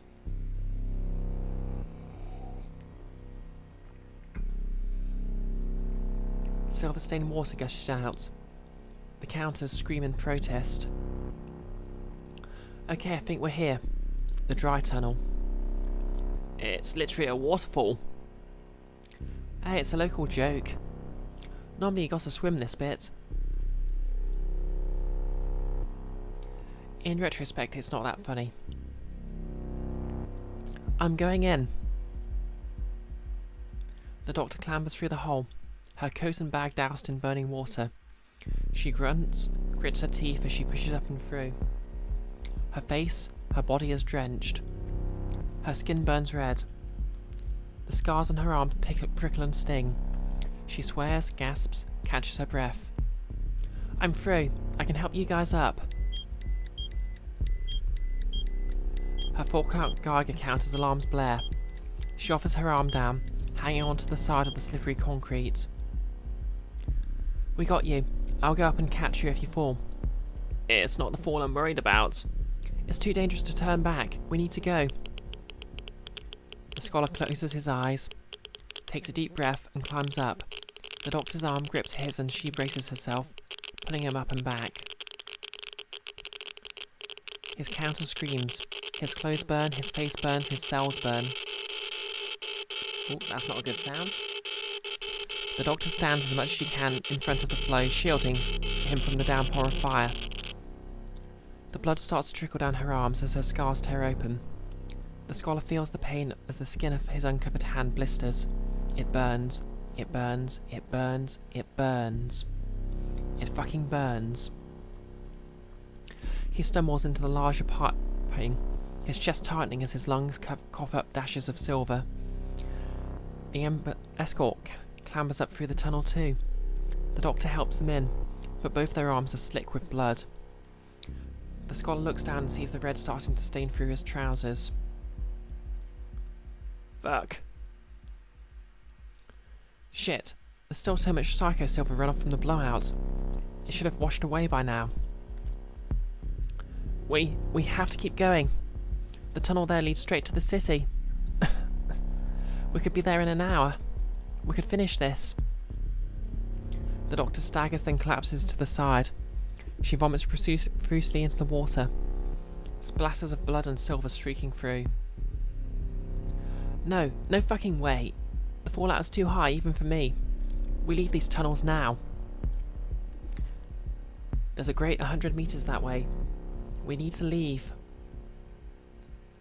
The scholar pulls the doctor up by the shoulders, steadying her, but she's too weak. She collapses down on her knees, blood oozing down her hands. She struggles to stand, muscles trembling.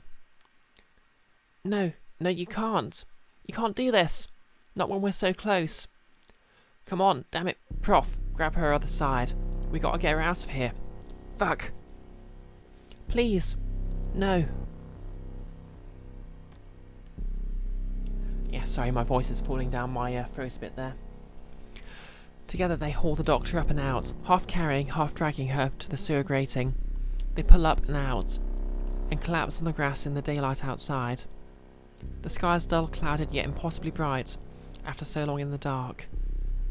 They fall into the side of what remains of a highway. The asphalt is cracked and broken, the trees and roots reclaiming what was theirs. The last road to the city. They were still several miles away. The doctor staggers, then falls to her side and vomits again. Damn it! It was a straight run! We could have made it! No, we couldn't. Nothing is ever straightforward. You'd have died. Shit, fuck, hell, fucking motherfucking shit. This is on me, I'm sorry. The blowout runoff shouldn't last that long. The storms must be getting worse. I should have realised. Fuck. We're out in the open here, but we need to rest. The scholar finds shelter with the escort, or the scholar stays with the doctor.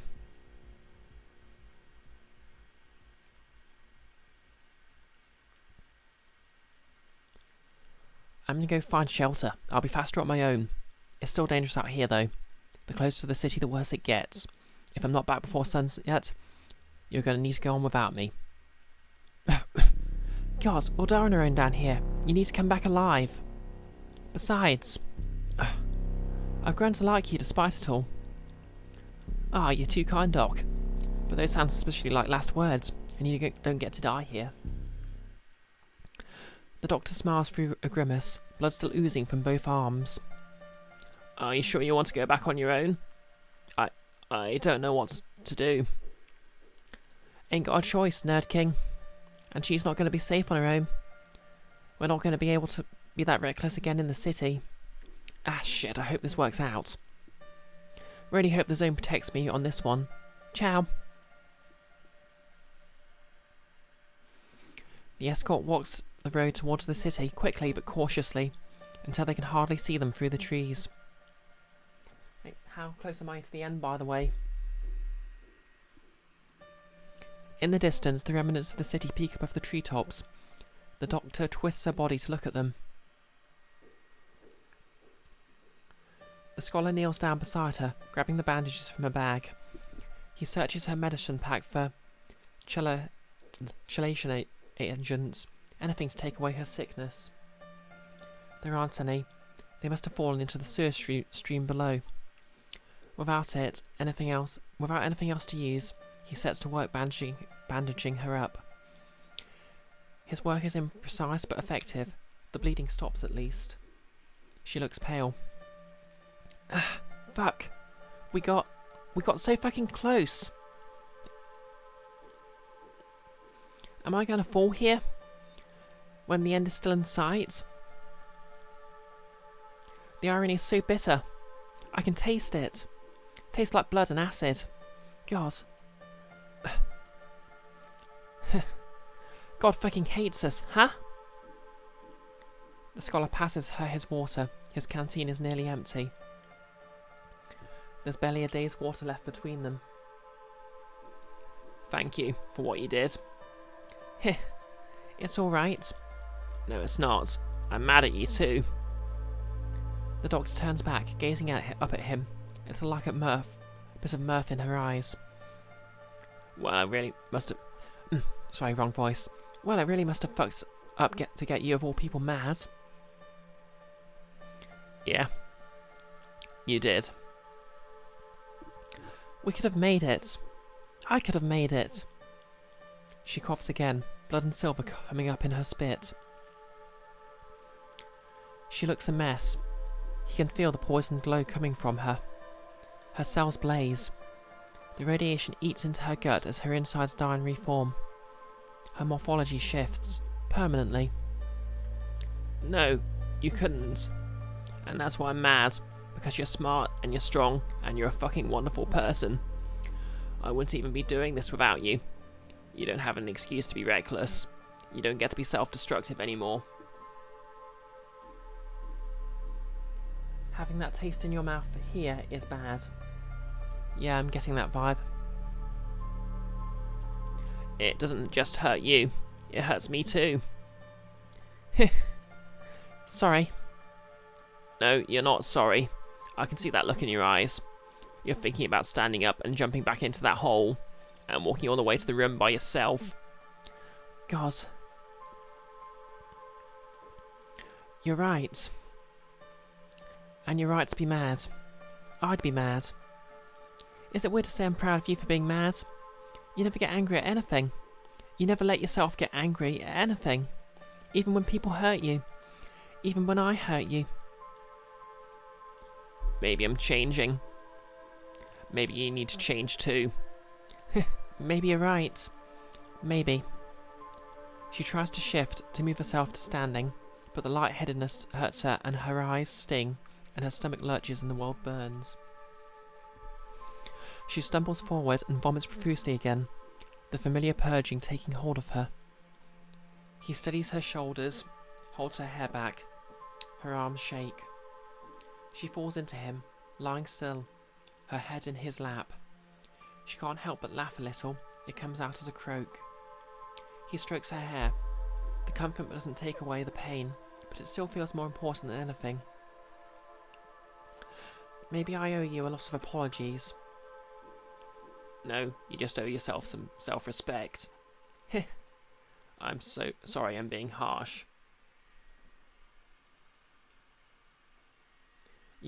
Amanda, you read When the Wind Blows yesterday, and it turns out it was very timely. I'm not familiar with that, so... But I just really care about you. This hurts to see. Heh. I knew you'd never be able to get mad at someone without apologising for it. But you're right. I'm sorry. I hate this. I hate this body. I hate being like this. I want to become different. Better. I want to make sense. I know. But there's a line between becoming something new and actively destroying the old. It's you who I care for, regardless of what form that takes in the future, or what form you are now. You can't become something new if there's nothing left of the old to start with. Ah, anti-nuclear war comic. Oh yeah, I think I actually know what you mean now.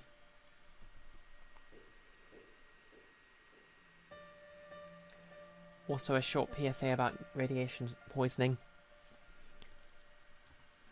I know you're right. I'm sorry. I meant it this time. I accept your apology. Firestarter 3D. Your mum actually said that she loved me and supported you being trans for the first time, and she was going to help you try and find a sports bra. Oh, that's fantastic, Firestarter. Has she been tricky about that?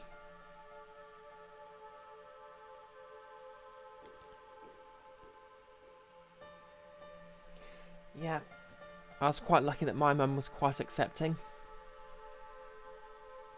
Although oddly enough, she always got furious every time I tried to dye my hair in a natural colour. But yeah, the whole trans women thing, fine. Parents are like that.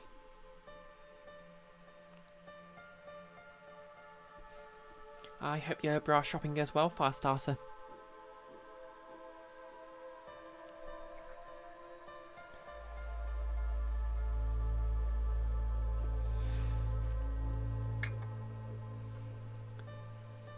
I accept your apology, even though you've been an idiot.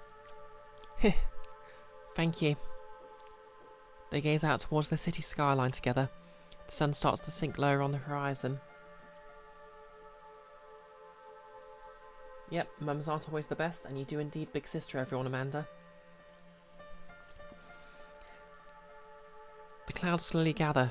Rain gently begins to fall, though without a storm. The scholar pulls a tarpaulin from his bag and holds it over them both. Droplets of silver-stained water pass to the ground around them. You know, this is making me realise that Death Stranding probably took quite a bit of inspiration from a short picnic as well. Yeah, disapproving of your daughter dyeing their hair is a very mum thing indeed, Amanda. Yeah, I guess she was fussing over me like a daughter in the end. The doctor sits up a little, pulling herself out of the shower. I wanted to die for a long time, Professor. I thought I'd die doing this, that I could at least die saying that I tried, even if I didn't really try, even if this was just an excuse. But the closer we get, the more it feels like I can actually live. That there actually is a place for me. Thank you for helping me see it. Yep, your dad still needs to come around, Firestarter. Okay, so your dad knows you're trans, but your mum's going to keep the whole bra shopping trip secret. Fair enough. 1 out of 2 supportive parents isn't bad. And thank you for holding my hand this whole way. You always pretended to be the strong one, but you never had to be. I've told you that so often. Heh. It was pretend, wasn't it? I'm just glad you're listening now. I'm just glad you put up with me. He feels her relax onto him, for once letting herself be vulnerable. For once letting him be the strong one. He holds her tight as she lets her head fall onto his shoulder. It didn't matter that their bodies were awkward and didn't fit. He strokes her hair and she melts into him, winding her arms around his waist. For just a moment, nothing else mattered. This game is called Ascension. Hang on, I'll don't know if...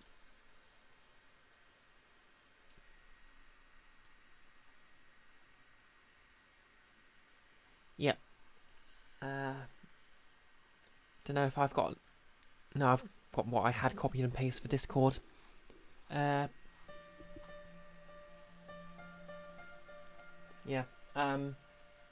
Sol Official is the developer of this game.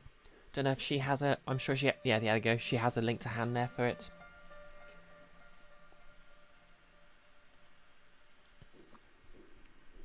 For just a moment, nothing else mattered. The sinistral seeps into them both. They both realign. In anti-armors in the rain. With effort and a lot of pain, the escort and scholar help carry the doctor to shelter. She spends the night vomiting, the skin of her face blistering as the radiation pierces her body. She barely sleeps. She can feel her insides squirming, the pain lancing through her breast as her insides tear up and reform. The healing is faster here, but it brings on the pain. She swallows the last analgesics she has in her pack, praying for reprieve.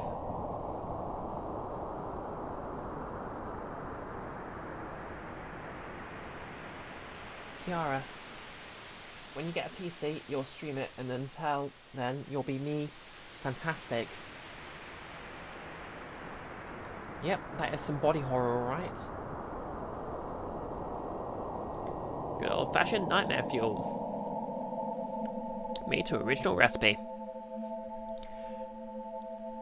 The morning comes. The sunlight is painful on her burns. She glances at the full cult's Geiger counter. She presses the little plastic buttons, estimating her total dosage. 7.3 barisivert. I'm going to assume that's a bad amount of radiation. Fatal within a few days. There we go. Would her sinestral recovery in the zone be enough to keep her alive? She doubts it. She's dying. But she'd already been dying anyway. Only a miracle was going to save her. But now they're so close. She can feel it, like static on her fingertips, the smell of ozone in the air. The room isn't far now.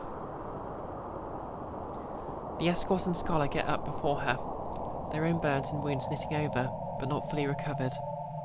The escort looks out at the window, judging the distance. It's only a mile to the city, maybe 2. The room is in there. I don't know where, though. The entrance moves around sometimes. I'd ask how, but I'm not surprised at this point. Nothing straightforward, huh? I'm ready. I don't think you are. You're still seriously hurt. Barisivert is a fictional measurement. Oh, fair enough. I guess it's showing now, but physics wasn't my strongest subject. Wasn't my worst, but too much math for me.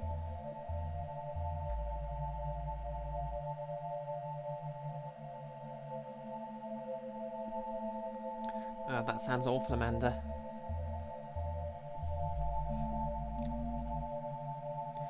Then I'm ready to move slowly. I just want to keep moving. Alright, Duck, but we're going super slow this time. They pack up what they can. The doctor changes out her bandages, leaving the old blood and silver-stained gauze behind. Bone marrow death. Oh yeah, acute radiation poisoning is an absolutely terrifying way to die. For those who don't know, basically, initially you become very sick. Then you sort of recover. Thing is, at that point, the radiation's killed off your bone marrow, and also, so you can't create any new blood cells, and also probably sloughed off the inside of your digestive system, so you can't digest anything. So, yeah, after a few days of feeling fine, you just sort of die horribly.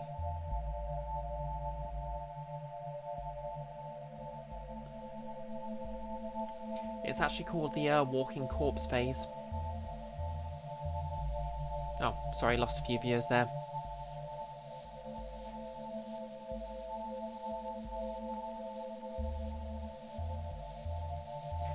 The walk is hard. They stop frequently, using what little food and water they have left. There's no turning back now. The tower blocks loom above, swarmed by foliage and green and silver-tinted nature. The city is cold. The doctor shivers.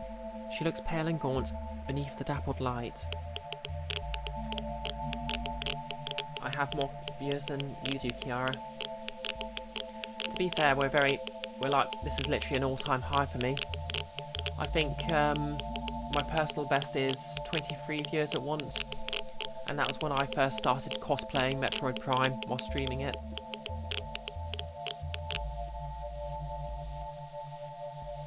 You used to say, I think I taste marrow all the time. To be fair, marrow's pretty tasty. The Foucault's Geiger crackles in warning. The city is covered in dialectical fallout. Nowhere is safe. Oh, final level. Her head swims as she looks around. Rusted remains of statues, stylized mosaics, disintegrating murals of heroic realism. Though there was nothing heroic or real about them. The trees snake their way through the asphalt, reclaiming it as part of nature.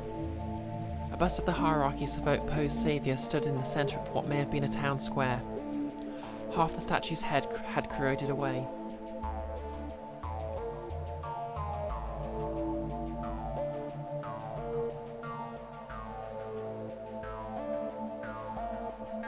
Okay, Firestarter, thanks for dropping by. Thanks for sharing your news, that's fantastic. I hope your shopping trip goes well. Hope your dad comes around. And, yeah, see you around. Oh, something dings. Oh, thanks for the follow, Lenny-1.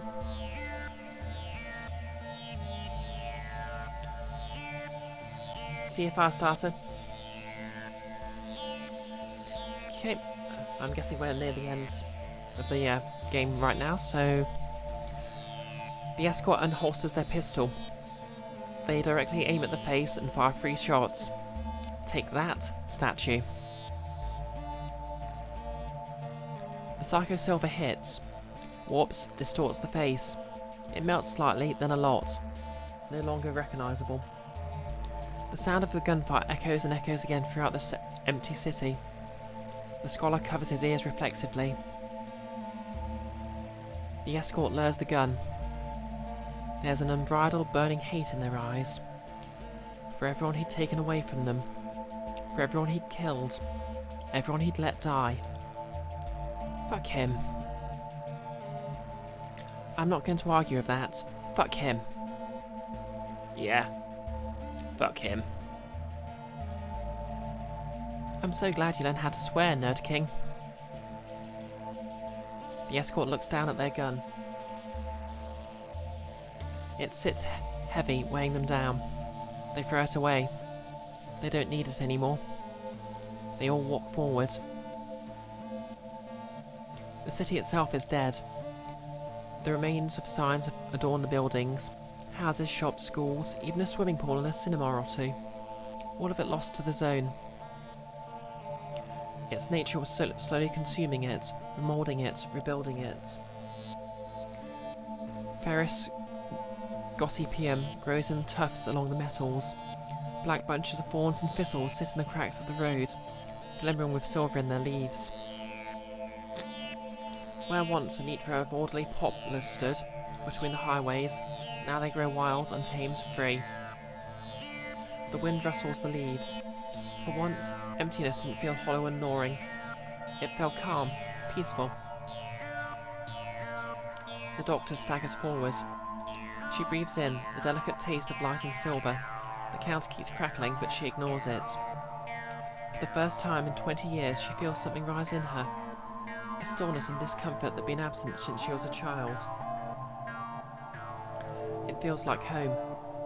Not the same home she remembered. Not the one that she had ever been to before. Home didn't have to be a place you grew up in. It just had to be a place where you made sense. She set her bag down in front of the city's large hotel building. The enormous concrete and metal structure looms over them. Oh, show me the orbs. Visual novels aren't your thing either, but someone reading it aloud helps. Oh, really? Glad to help. I have to be in the mood for a visual novel, but I do quite like them. The enormous concrete and metal structure looms above them, the skeleton of a dead giant. I'm going to have to rest. It hurts a lot. I think we're out of painkillers. Yeah, take it easy. At least your burns don't look as bad. Still pretty bad, though. Heh. I always was ugly. I guess now the outside matches too. Hey, don't talk about yourself like that. We're still here, we're getting to the room. We've made it this far. Yeah, the next part is tricky, but I reckon we've got this. How do we know where to go from here? We should try to cover as much ground as we can, see what we spot. This is going to be another terrible idea, but there's too much radiation here to stick around for long. It feels intoxicating. I feel alive. Yeah, that's why we should be careful with it. It's great until you overdose, and it really ain't going to take long for here. Let's split up. Doc, stay with one of us. The Doctor and Escort explore the rooftops. The Doctor and Scholar search the auditorium. Okay, I'll keep aiming high. Yeah, it's probably better you stay with me. I can get out of trouble if anything shows up. You're more likely to find trouble too. Heh. Aren't you supposed to be in too much pain to be a bitch? But seriously, let's go. We've got maybe a few hours of daylight left. Should we meet back here in an hour? Yeah, I'll come get you if you're not here. Be careful, Professor. I don't want to lose you. They part ways. Dark clouds gather above. The Doctor walks slowly, the first drops of blood staining through her new bandages. The road is uneven. They need to watch where they step. The street is littered with broken concrete and the remains of cars and rubble from the crumbling buildings. A whole city, reforming its morphology, empty yet more vibrant and full than anything outside. The vines twist and grow, flexing silver-laced tendons across the concrete bones, its formation seeming incomplete but beautiful, always becoming, never fully being, an eternal state of synthesis. The Doctor laughs, flooded with a weird sense of relief. Dialectical fucking fallout. God, what a joke. Huh? I feel dumb for not seeing this before. That it's just truth. You mean all this? Like, there's knowing something, and there's seeing it yourself, no? Fuck. What the fuck even is truth? Is it just what's born from an argument? Why does everyone keep asking me shit like I'm the philosopher? Your Nerd King is way better at this than me. Ask him. It's just so beautiful, but so disconcerting. The Doctor gestures towards their city. The trees, the damp, the splattering raindrops, the dilapidated metal. Is this me? Is this what I am? The result of an argument I lost with myself? The Escort turns facing the Doctor. For once they look serious. Look. Everyone gets doubts when they get this close. Everyone. Even you. You can use all the fancy words you like to hide it, but you're not the first to deal with this. I'm not going to make you do anything. This is still your decision. But I know you want this. You know you want this. It's okay to want what you're scared of. They walk forward in silence, a little longer, poking the inside of the abandoned buildings. Remains of homes strewn with broken furniture and clothes and paper, all slowly changing with their doses of silver. Some apartments are empty, save for decaying paint and histories lost to time.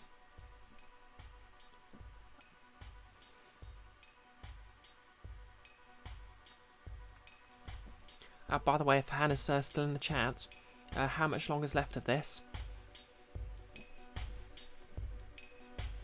I was just wondering if this was a good time to take a break or if I should just get to the end. I know you asked both of us why we came here, why we tried to get to the room at all. But what about you? You've been here so long, lived so much of your life in the zone. Why haven't you tried to go in? Get all of your desires granted? I've thought about it. Thought about it an awful lot. They clamber up another set of concrete stairs. The Doctor moves slowly, far slower than she wants to, grabbing the handrail to haul herself up. In the end, it wasn't for me. Didn't quite feel right. I can't explain it in any more fancy terms than that for you. I don't feel any shame about that. Subtext. Assuming my guess is right. They arrive on the next landing. Books lie open where they fell. Text fading away with exposure. A box of masks lies broken inside a bedroom. In the end, I don't think it could have given me anything I didn't already have. I don't have a lot, but I don't want a lot either. It wasn't going to give me anything that would make me happy. What makes me happy is doing this. Helping other people. Helping them find their happiness. I don't know. Maybe that's enough. The remaining rooms are empty, discarded, awaiting the zones touched fully creep in through the cracks in the concrete and broken windows. The escort climbs up the last set of stairs and kicks the door open. They reach back down and help pull the doctor up. They both stand on the rooftop, looking out over the remains of the city. Storm clouds gather overhead. The first few drops of rain patter down. Maybe we'll get a better view from here. Here, I've got some binoculars in the bag. Take them. The escort adjusts the lenses and peers through. Nothing immediately shows up. They keep looking. Sometimes I guess I just doubt myself. Whether I'm just making excuses for myself for that. Whether I'm just scared too.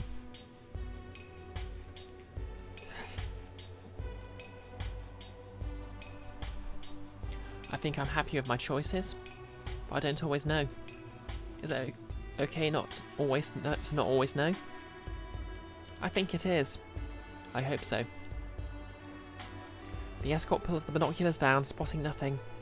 They turn to the doctor, sick and bruised, but still pushing forward, still determined. This time there's a softness to their gaze. The rain falls a little heavier. The escort's hair sticks to the side of their face. The doctor hadn't noticed how stunning they were. She'd known it, but not seen it. But now she's seen it, she can't look away. They move a half step closer. So close the doctor can feel the warmth radiating out. A beacon in the cold of the city. I'm scared of a lot of stuff, even if I don't show it. Sometimes I'm scared of things I shouldn't be. Sometimes a little scared of you. Of you doing something dumb or pushing yourself so hard you'll hurt yourself. Of how much you want things. Of how far you'll go. And it's okay to want what I'm scared of, right?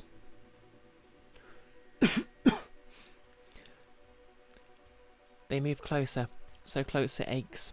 She closes her eyes. Their lips brush together, their hands hold one another. Her heart rushes. They taste of fire and ice and silver. The moment lingers. She pulls back, just a little. It feels right. For the first time, it feels right. They reunite beneath the hotel, unsuccessful. The sun sinks into the distant horizon behind a thick bank of grey. They scatter out for a second time, then a third. Nothing. As midnight passes, they return again, exhausted. The storm clouds start to swirl overhead. The doctor's burns are fading slowly, and she's barely on her feet, but she's still moving. The scholar looks nervous. He glances at his full-court Geiger counter, noting his radiation dose slowly tick up. The escort paces, restless, looking over the scholar's recently sketched maps with their torch. We've checked everywhere, across the eastern and western perimeters. 3 of these buildings you've drawn in this map are the same building. I think it's just been moving. Or the way we see it has been moving. Or both. Ah, damn it. Sorry. I'm finding it hard to keep track. Everything keeps shifting here. I figured a map was worth a shot, though. We have to try. We still have to keep trying. The doctor grimaces. She looks at her counter. 8.7. Barry subverts. Her time was slowly draining, like so much silver into the earth. Is there any pattern to where the room shows up at all? Anything either of you remember? People are very reluctant to document their stories. I've never seen anything that isn't just hearsay. It just seems to show up around what you desire, you know? Or where you desire, maybe. Where? Oh. She looks over towards the scholar, her brow furrowing in worry. Do you think the hospital? Ah. The clinic. The one they took away. What was the code again? The Golf India Charlie Project. GICP.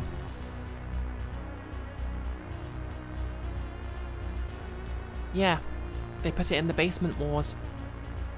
There's a hospital in this city too, isn't there?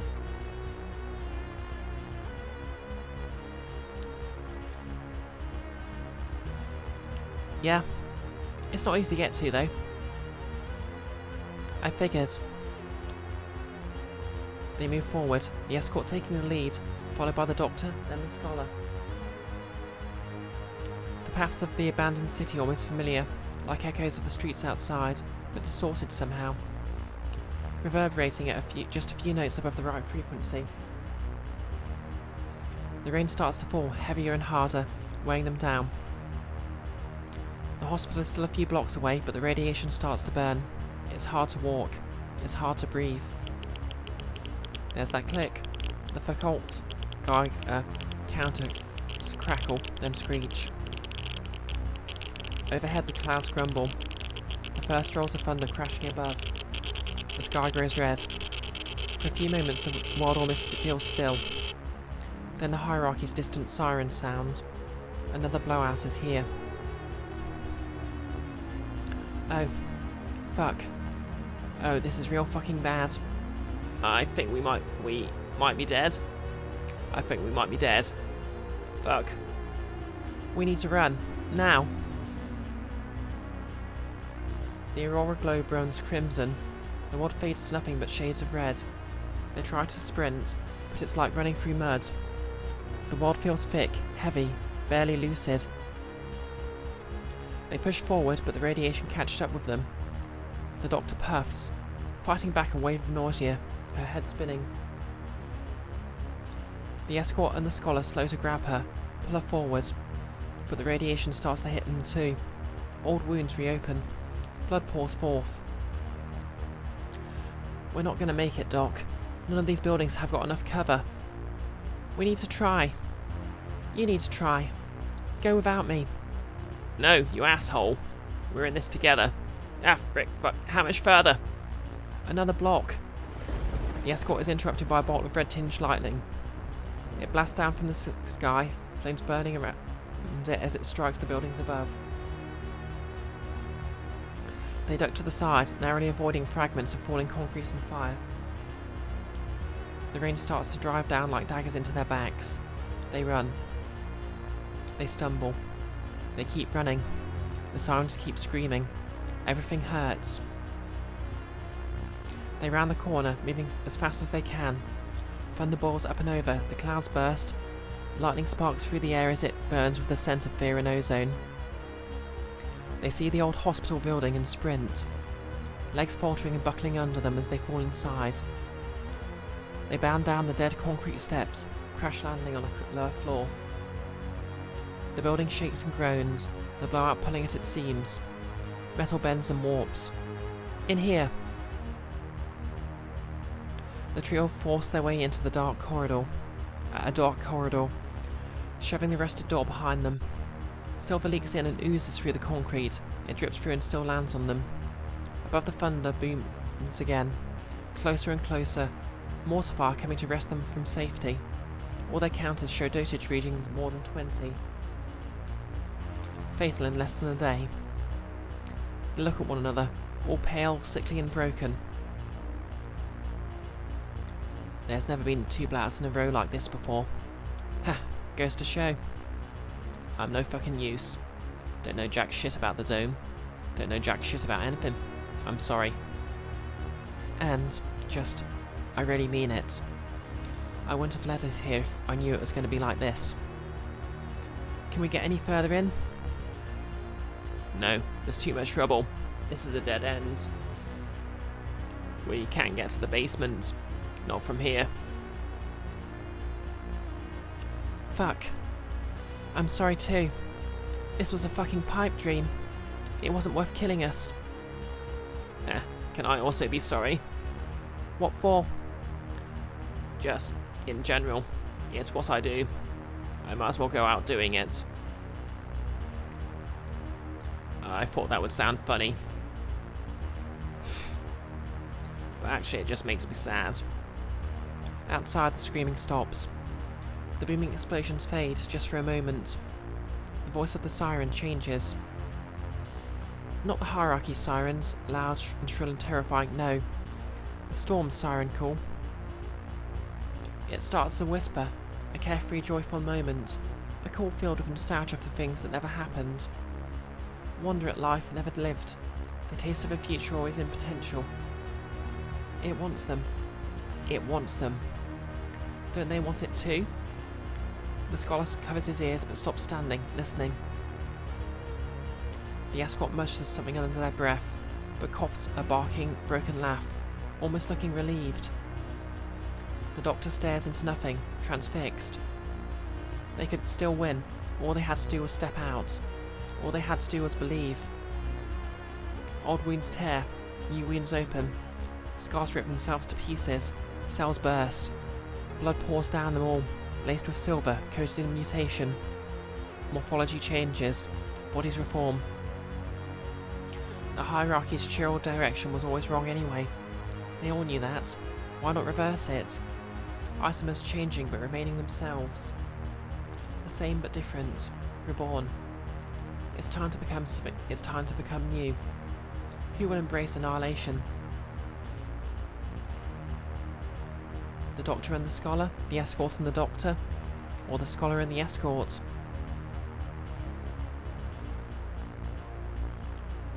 Okay. Yeah, we need subtext.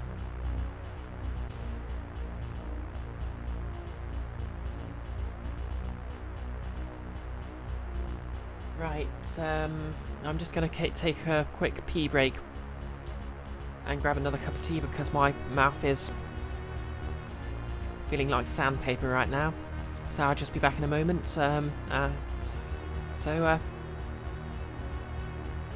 Just listen to this music, I guess.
And we're back. And by we I mean I, because I'm just one person. Right.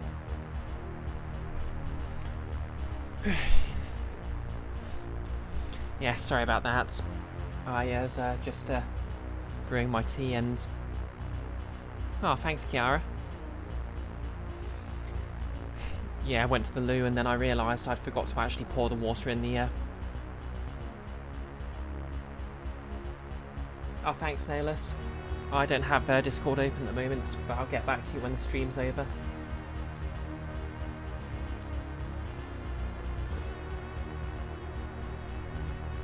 Anyway,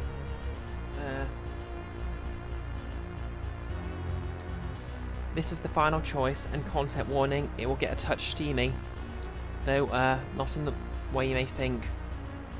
So speak of the developer herself.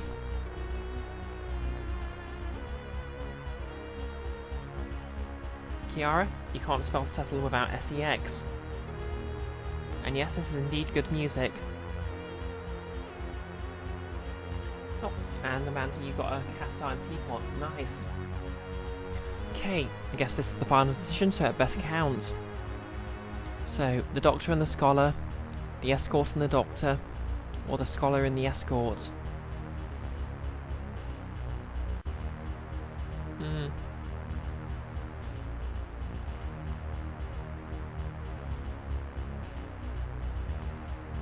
I suppose this brings up the question: is it going to be which of them survives, or which two survive?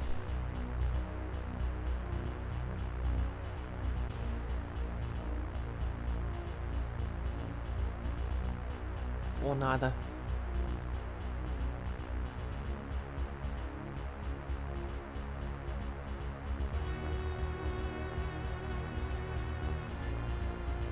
Okay, how about I leave this up to, yeah, does anyone in the chat have any, thoughts, or...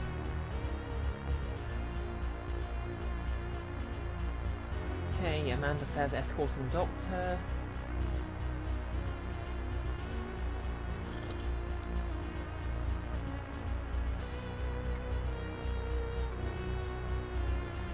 Show Me the Orb says one of the first two. Froy says the Scholar and Doctor. Okay, so that's about even for the Escort and the Doctor, and or the Doctor and the Scholar. Anyone want to make a tiebreaker?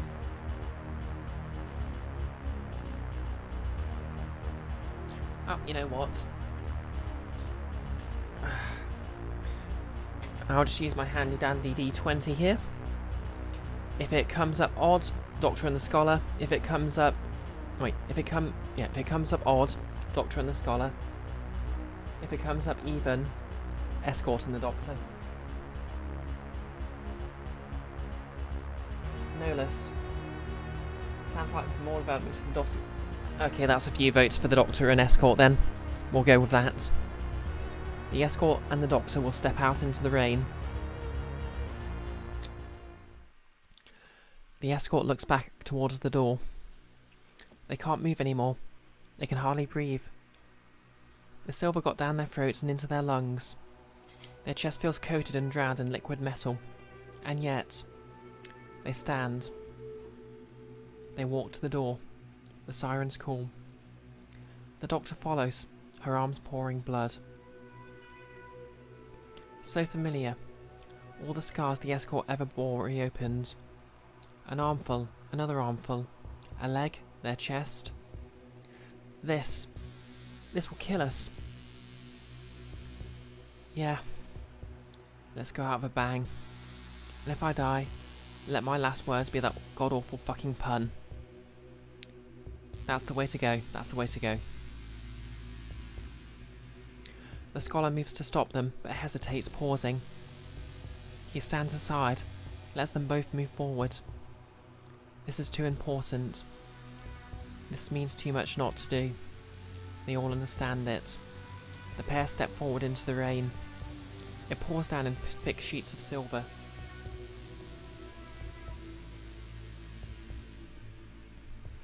The Escort looks up, gazing up into the red. Lightning cracks. Fire explodes from the rooftops as it strikes.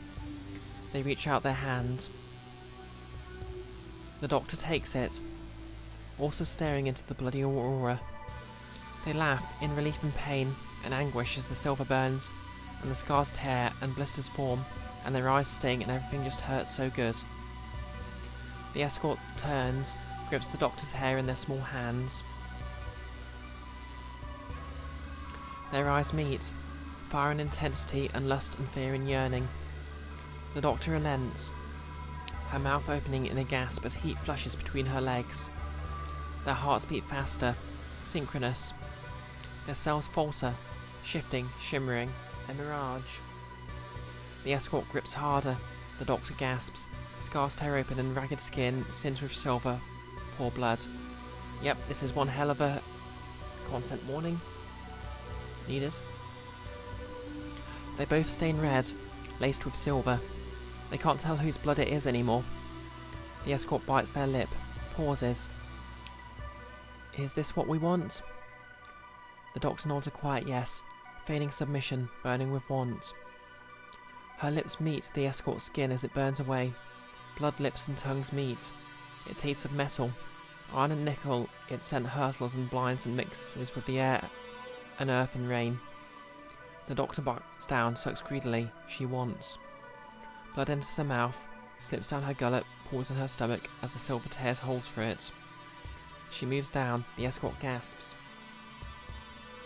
The doctor undoes their belt, pulls down, mouth flapping and sucking and tearing. It hurts but feels more than anything, more than everything before. The escort grips harder, pulling the doctor's face up, pulling her body up, hands fumbling with the doctor's belt. They pull it down, a hand moving between their legs. Their fingertips meet, their hips meet. Warmth flushes between both their thighs. Blood pools beneath them. Cells burst, their spirals align. Isomers to themselves, finally isomers to each other, matching in mirror symmetry. Their eyes meet, they breathe. Their fingertips move. Their hips move, bucking with each other. The escort moves on top, a hand on the doctor's shoulder. Their fingertips fall through. Their muscles and bones dissolve in the metal burning and steaming and boiling. Ouch. The doctor's fingertips slide inside, a hand within, another on their chest, on their heart, in their heart. The escort's hands move in turn, at the doctor's breast between the ribs, gripping and squeezing and touching. Cradling each other's selves as they burn, flicker and become ashes and screams. Their mouths open, lips meeting lips, tongue meeting tongue, teeth and bone and sharpness as they fall inside one another. Okay, I hope I don't get in trouble for this, but a moment, a flash, and it's done. They moan into each other's breath, hot and sweating and desperate, the last few moments before they fade to death. Ashes blow away in the wind. Phenotype reforms in spite of genotype. Morphology changes. They collapse into one another. They die. Their legs intertwine as they lie beneath the storm, their eyes closed. Their bodies that would awaken would not be the ones that lay down together. Their forms shifted and shifted again. Never truly one thing, but beautiful in the spaces between.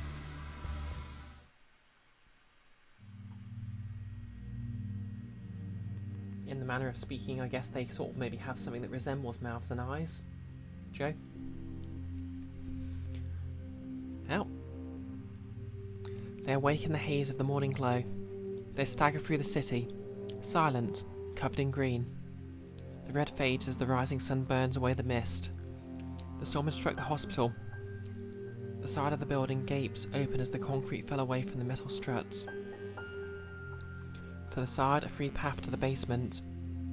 The room lay within reach. The answer to all their questions, the solution to their journey. They look at one another, different, altered, twisted by the zone. The escort leads. Well, I guess this is what you guys paid me to do, right? Bring you down here, to this. It hardly seems real. After everything. Nothing is straightforward. This feels too good to be true. Maybe it is. They all step forward. They walk down the steps. Their legs feel broken, their clothes are saturated. The world crushes down. And yet everything feels light, free, quiet.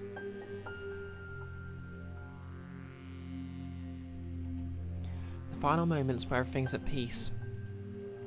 They stand in front of it, a single door. Beyond, the room itself. The run-off silver water pools at their feet, it steams. This is it. The door opens.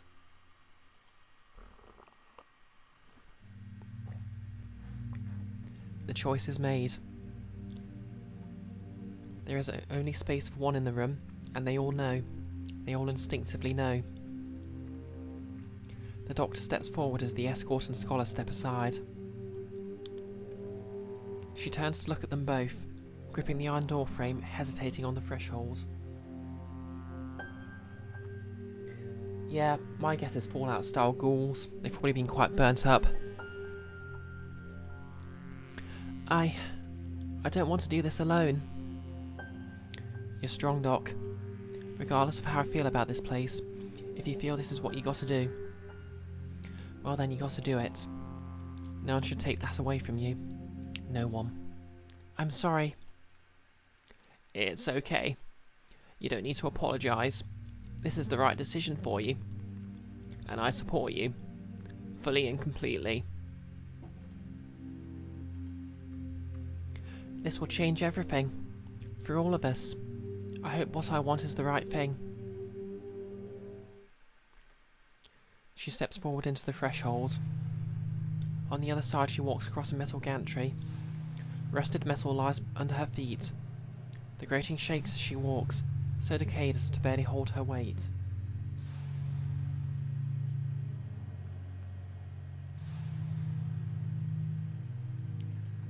Nolus, you thought the two pigs were going to fuse into one creature person, and you're ready to do a Dragon Ball Z reference.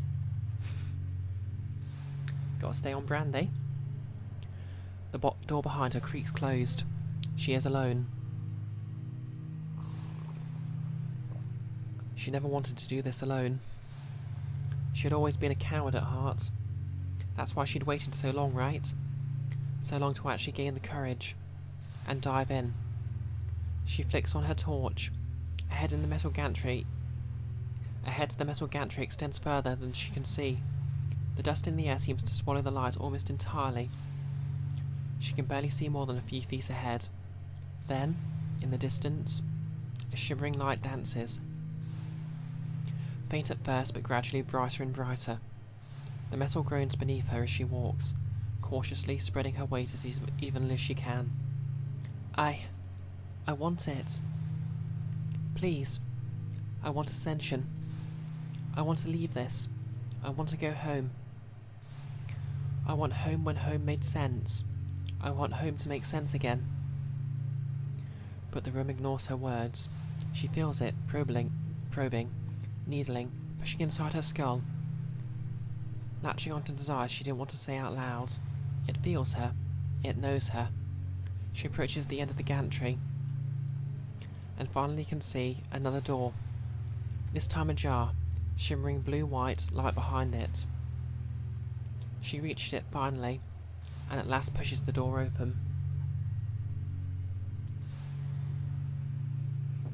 Okay. From the dev, the background photos are my own, and were nearly taken all from Chernobyl, Pripyat, and a few other abandoned areas of urban decay. Oh, that's cool. Did you go out and take them yourself?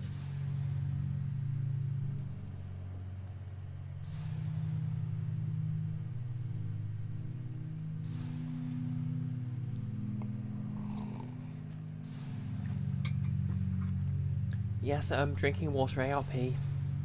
Thank you. I need to put hydrate, redeem in there, really. Anyway. She reaches it, finally, and at last pushes the door open. Beneath her she sees the sparkling, shimmering reflection. The metal poles ahead that would have formed a guardrail are torn through, buckled and rusted.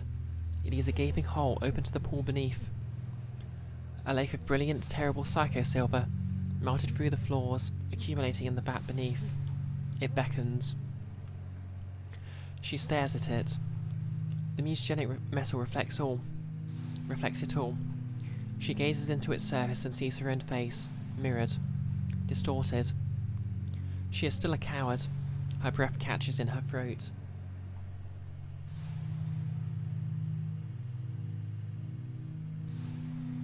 Nolus hopes that some wacky filter stuff was done to these photos because they hope that they don't look this spooky in real life. Is this time going to be different? Is this what she really wants? At last, after everything, she takes a deep breath. She chokes on the silver vapour. She plucks up the courage. She steps forward. It coats her foot first, then it soaks through her boot and onto her skin. Then it reaches her leg, her thigh. Oh, her scars swap place with her character portrait. She wades in, heart pounding. It burns, it scalds, it aches, it clenches. It pulls her down bit by bit until she's down to her chest. She stares up at the ceiling, the dancing, illuminated reflections of silver ripple above. Her arms go under. Her neck goes under. It scalds and eats through her skin. She takes one last breath as the silver covers her hair, her ears, her face. The world goes dark. Metal pours into her ears and down her throat and coats her eyes and tongue and legs. It reminds you of the energized protodermis from Bionicle. Not really familiar with it.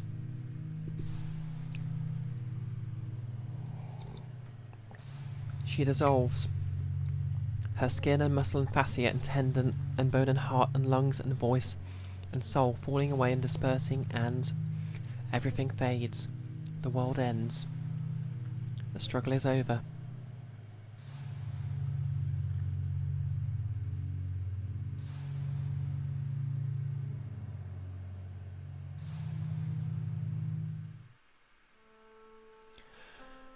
The doctor awakes, cold sweat on her brow. 4:42 in the morning. She closes her eyes again. She forces herself to stay asleep. She cracks her eye open, her restlessness not leaving her. It's 5:03. Ah, fuck. She gets out of bed, careful not to wake her partner. She hears a groan and winces. She hates accidentally waking others up when she's like this. She leans down and whispers gently, "Stay in bed, honey. I'll be back in a sec." She goes to the bathroom and switches the light on. She glances at her naked body, and strangely doesn't feel the weight of disgust. The idea of that seems so distant now. She finally feels like she makes sense. Like her body makes sense. I'd have to read the book series.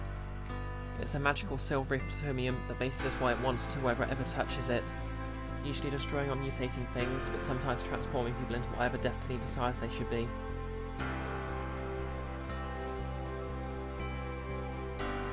And now Orb knows where the dev's Discord avatar's from. And Amanda is right. The subtext is dead, there is only text. She finally feels like she makes sense, like her body makes sense.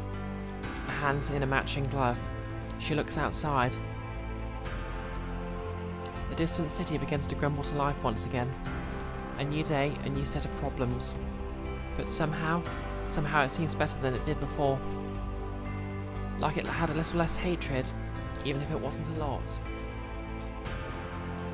The doctor smiles. She can live with that. Creative lead, Hazy Isabella Crawley.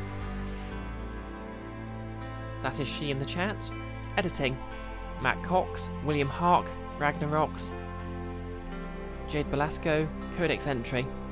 Art, Joanna Estep, Anon. Music, Zoe Blade, Carl Merck. Pre-order 8080, used with permission. Programming assistance, Corvink. Special thanks, everyone that contributed to this project, including beta test readers and testers. And finally, You. Oh, that's me. And presumably all the chat as well. Okay, ending number 1. There's the pride flag. Ending Ascension, peace. Oh, ending Ascension, peace. Oh then. Oh, there's a ding. Thanks for the follow, Demo Fudge. Is that Domo Fudge? No less, if you recall correctly, the Photobian you mentioned is transforming good guy characters into the Lex style of toys. Fair enough. Oh, thanks also for the follow, NQ Con, and Show Me the Orbs.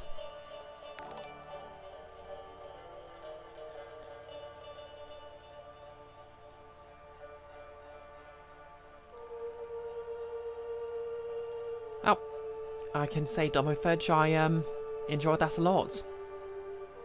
The story sort of switched between different characters, POV, Amanda. I think basically your choices decide who the narrative sort of keeps following. I like it, sort of like a very dreamlike effect, which I suppose makes sense given the source material.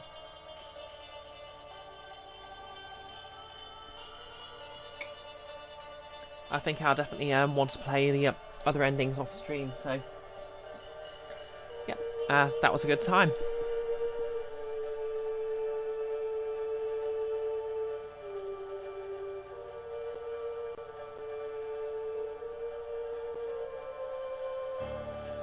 Okay. I didn't really save there. Oh well. How many endings was there again?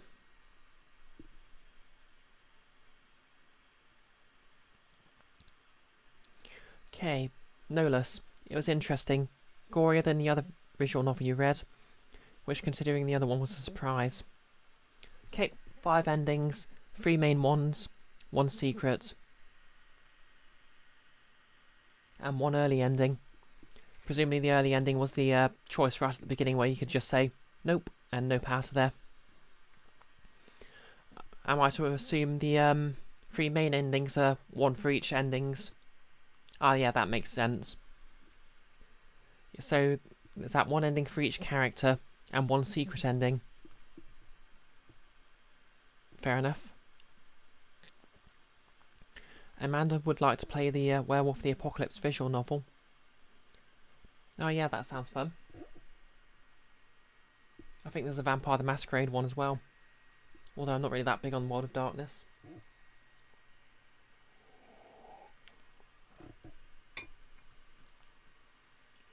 Yep. I am yep, as we have of course been informed, the secret ending has a butt in it.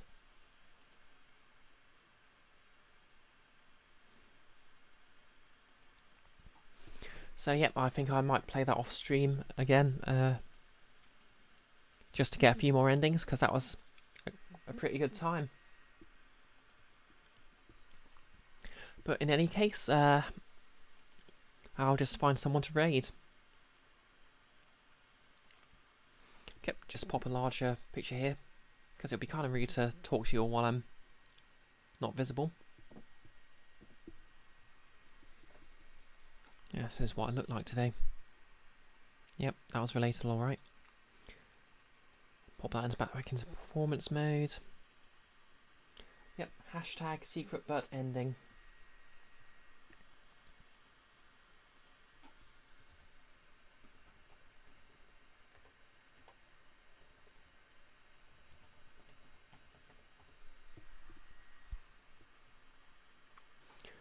Okay, sorry about this. Firefox is loading kind of slowly.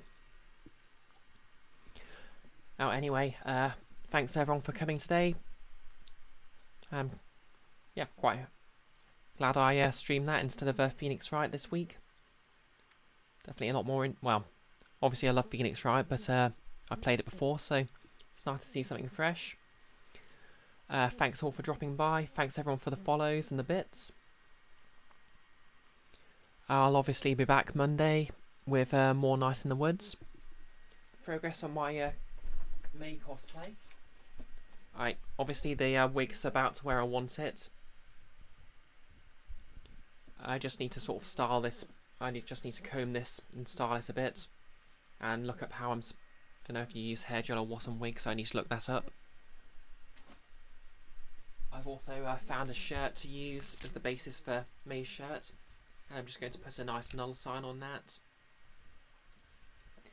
And I've ordered a identical red one. These are literally just £5 shirts. Well, like £7 for both of them. So I might just swap that around the sleeves to get the full effect. And obviously jeans and the boots I've got. So it's really just the ears left. Twitch is loading, excellent. So I might do some of that over the weekend, but I'm not sure how much I'll get done because I'm going back to work on Sunday. The hiatus for my surgery has been moved to the beginning of March. So yeah, I'm going to be streaming all through February, either way. Oh, thanks for the bits, Kiara.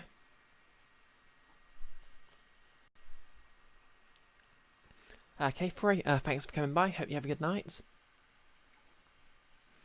As for the rest of you, just need to let Twitch finish loading. Okay, how many cups of tea have I gotten through this stream? Yep, this was a 4-cup of tea stream. Okay, let's see what we've got. We have... Yeah, won't rate her. She's a big streamer anyway. We've got Nick streaming only cans, which I'm morbidly curious about. And we've got Doodle Boy streaming Wonder Song.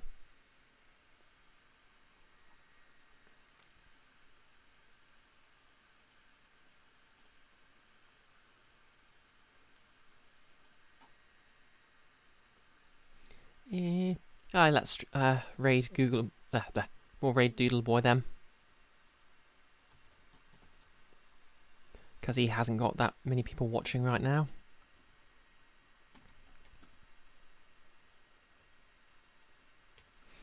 You're welcome, Joe. Thanks for dropping by.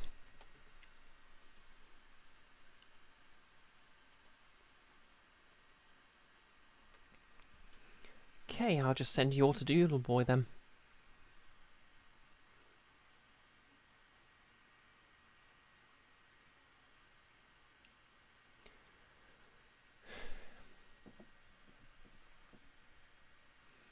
So, yep, keep an eye on my Twitch for more news of my cosplay. The video of this stream will be up 24 hours from now, as per Twitch's exclusivity clause. So hopefully that'll be up by tomorrow midnight. And other than that, I hope everyone has a good evening.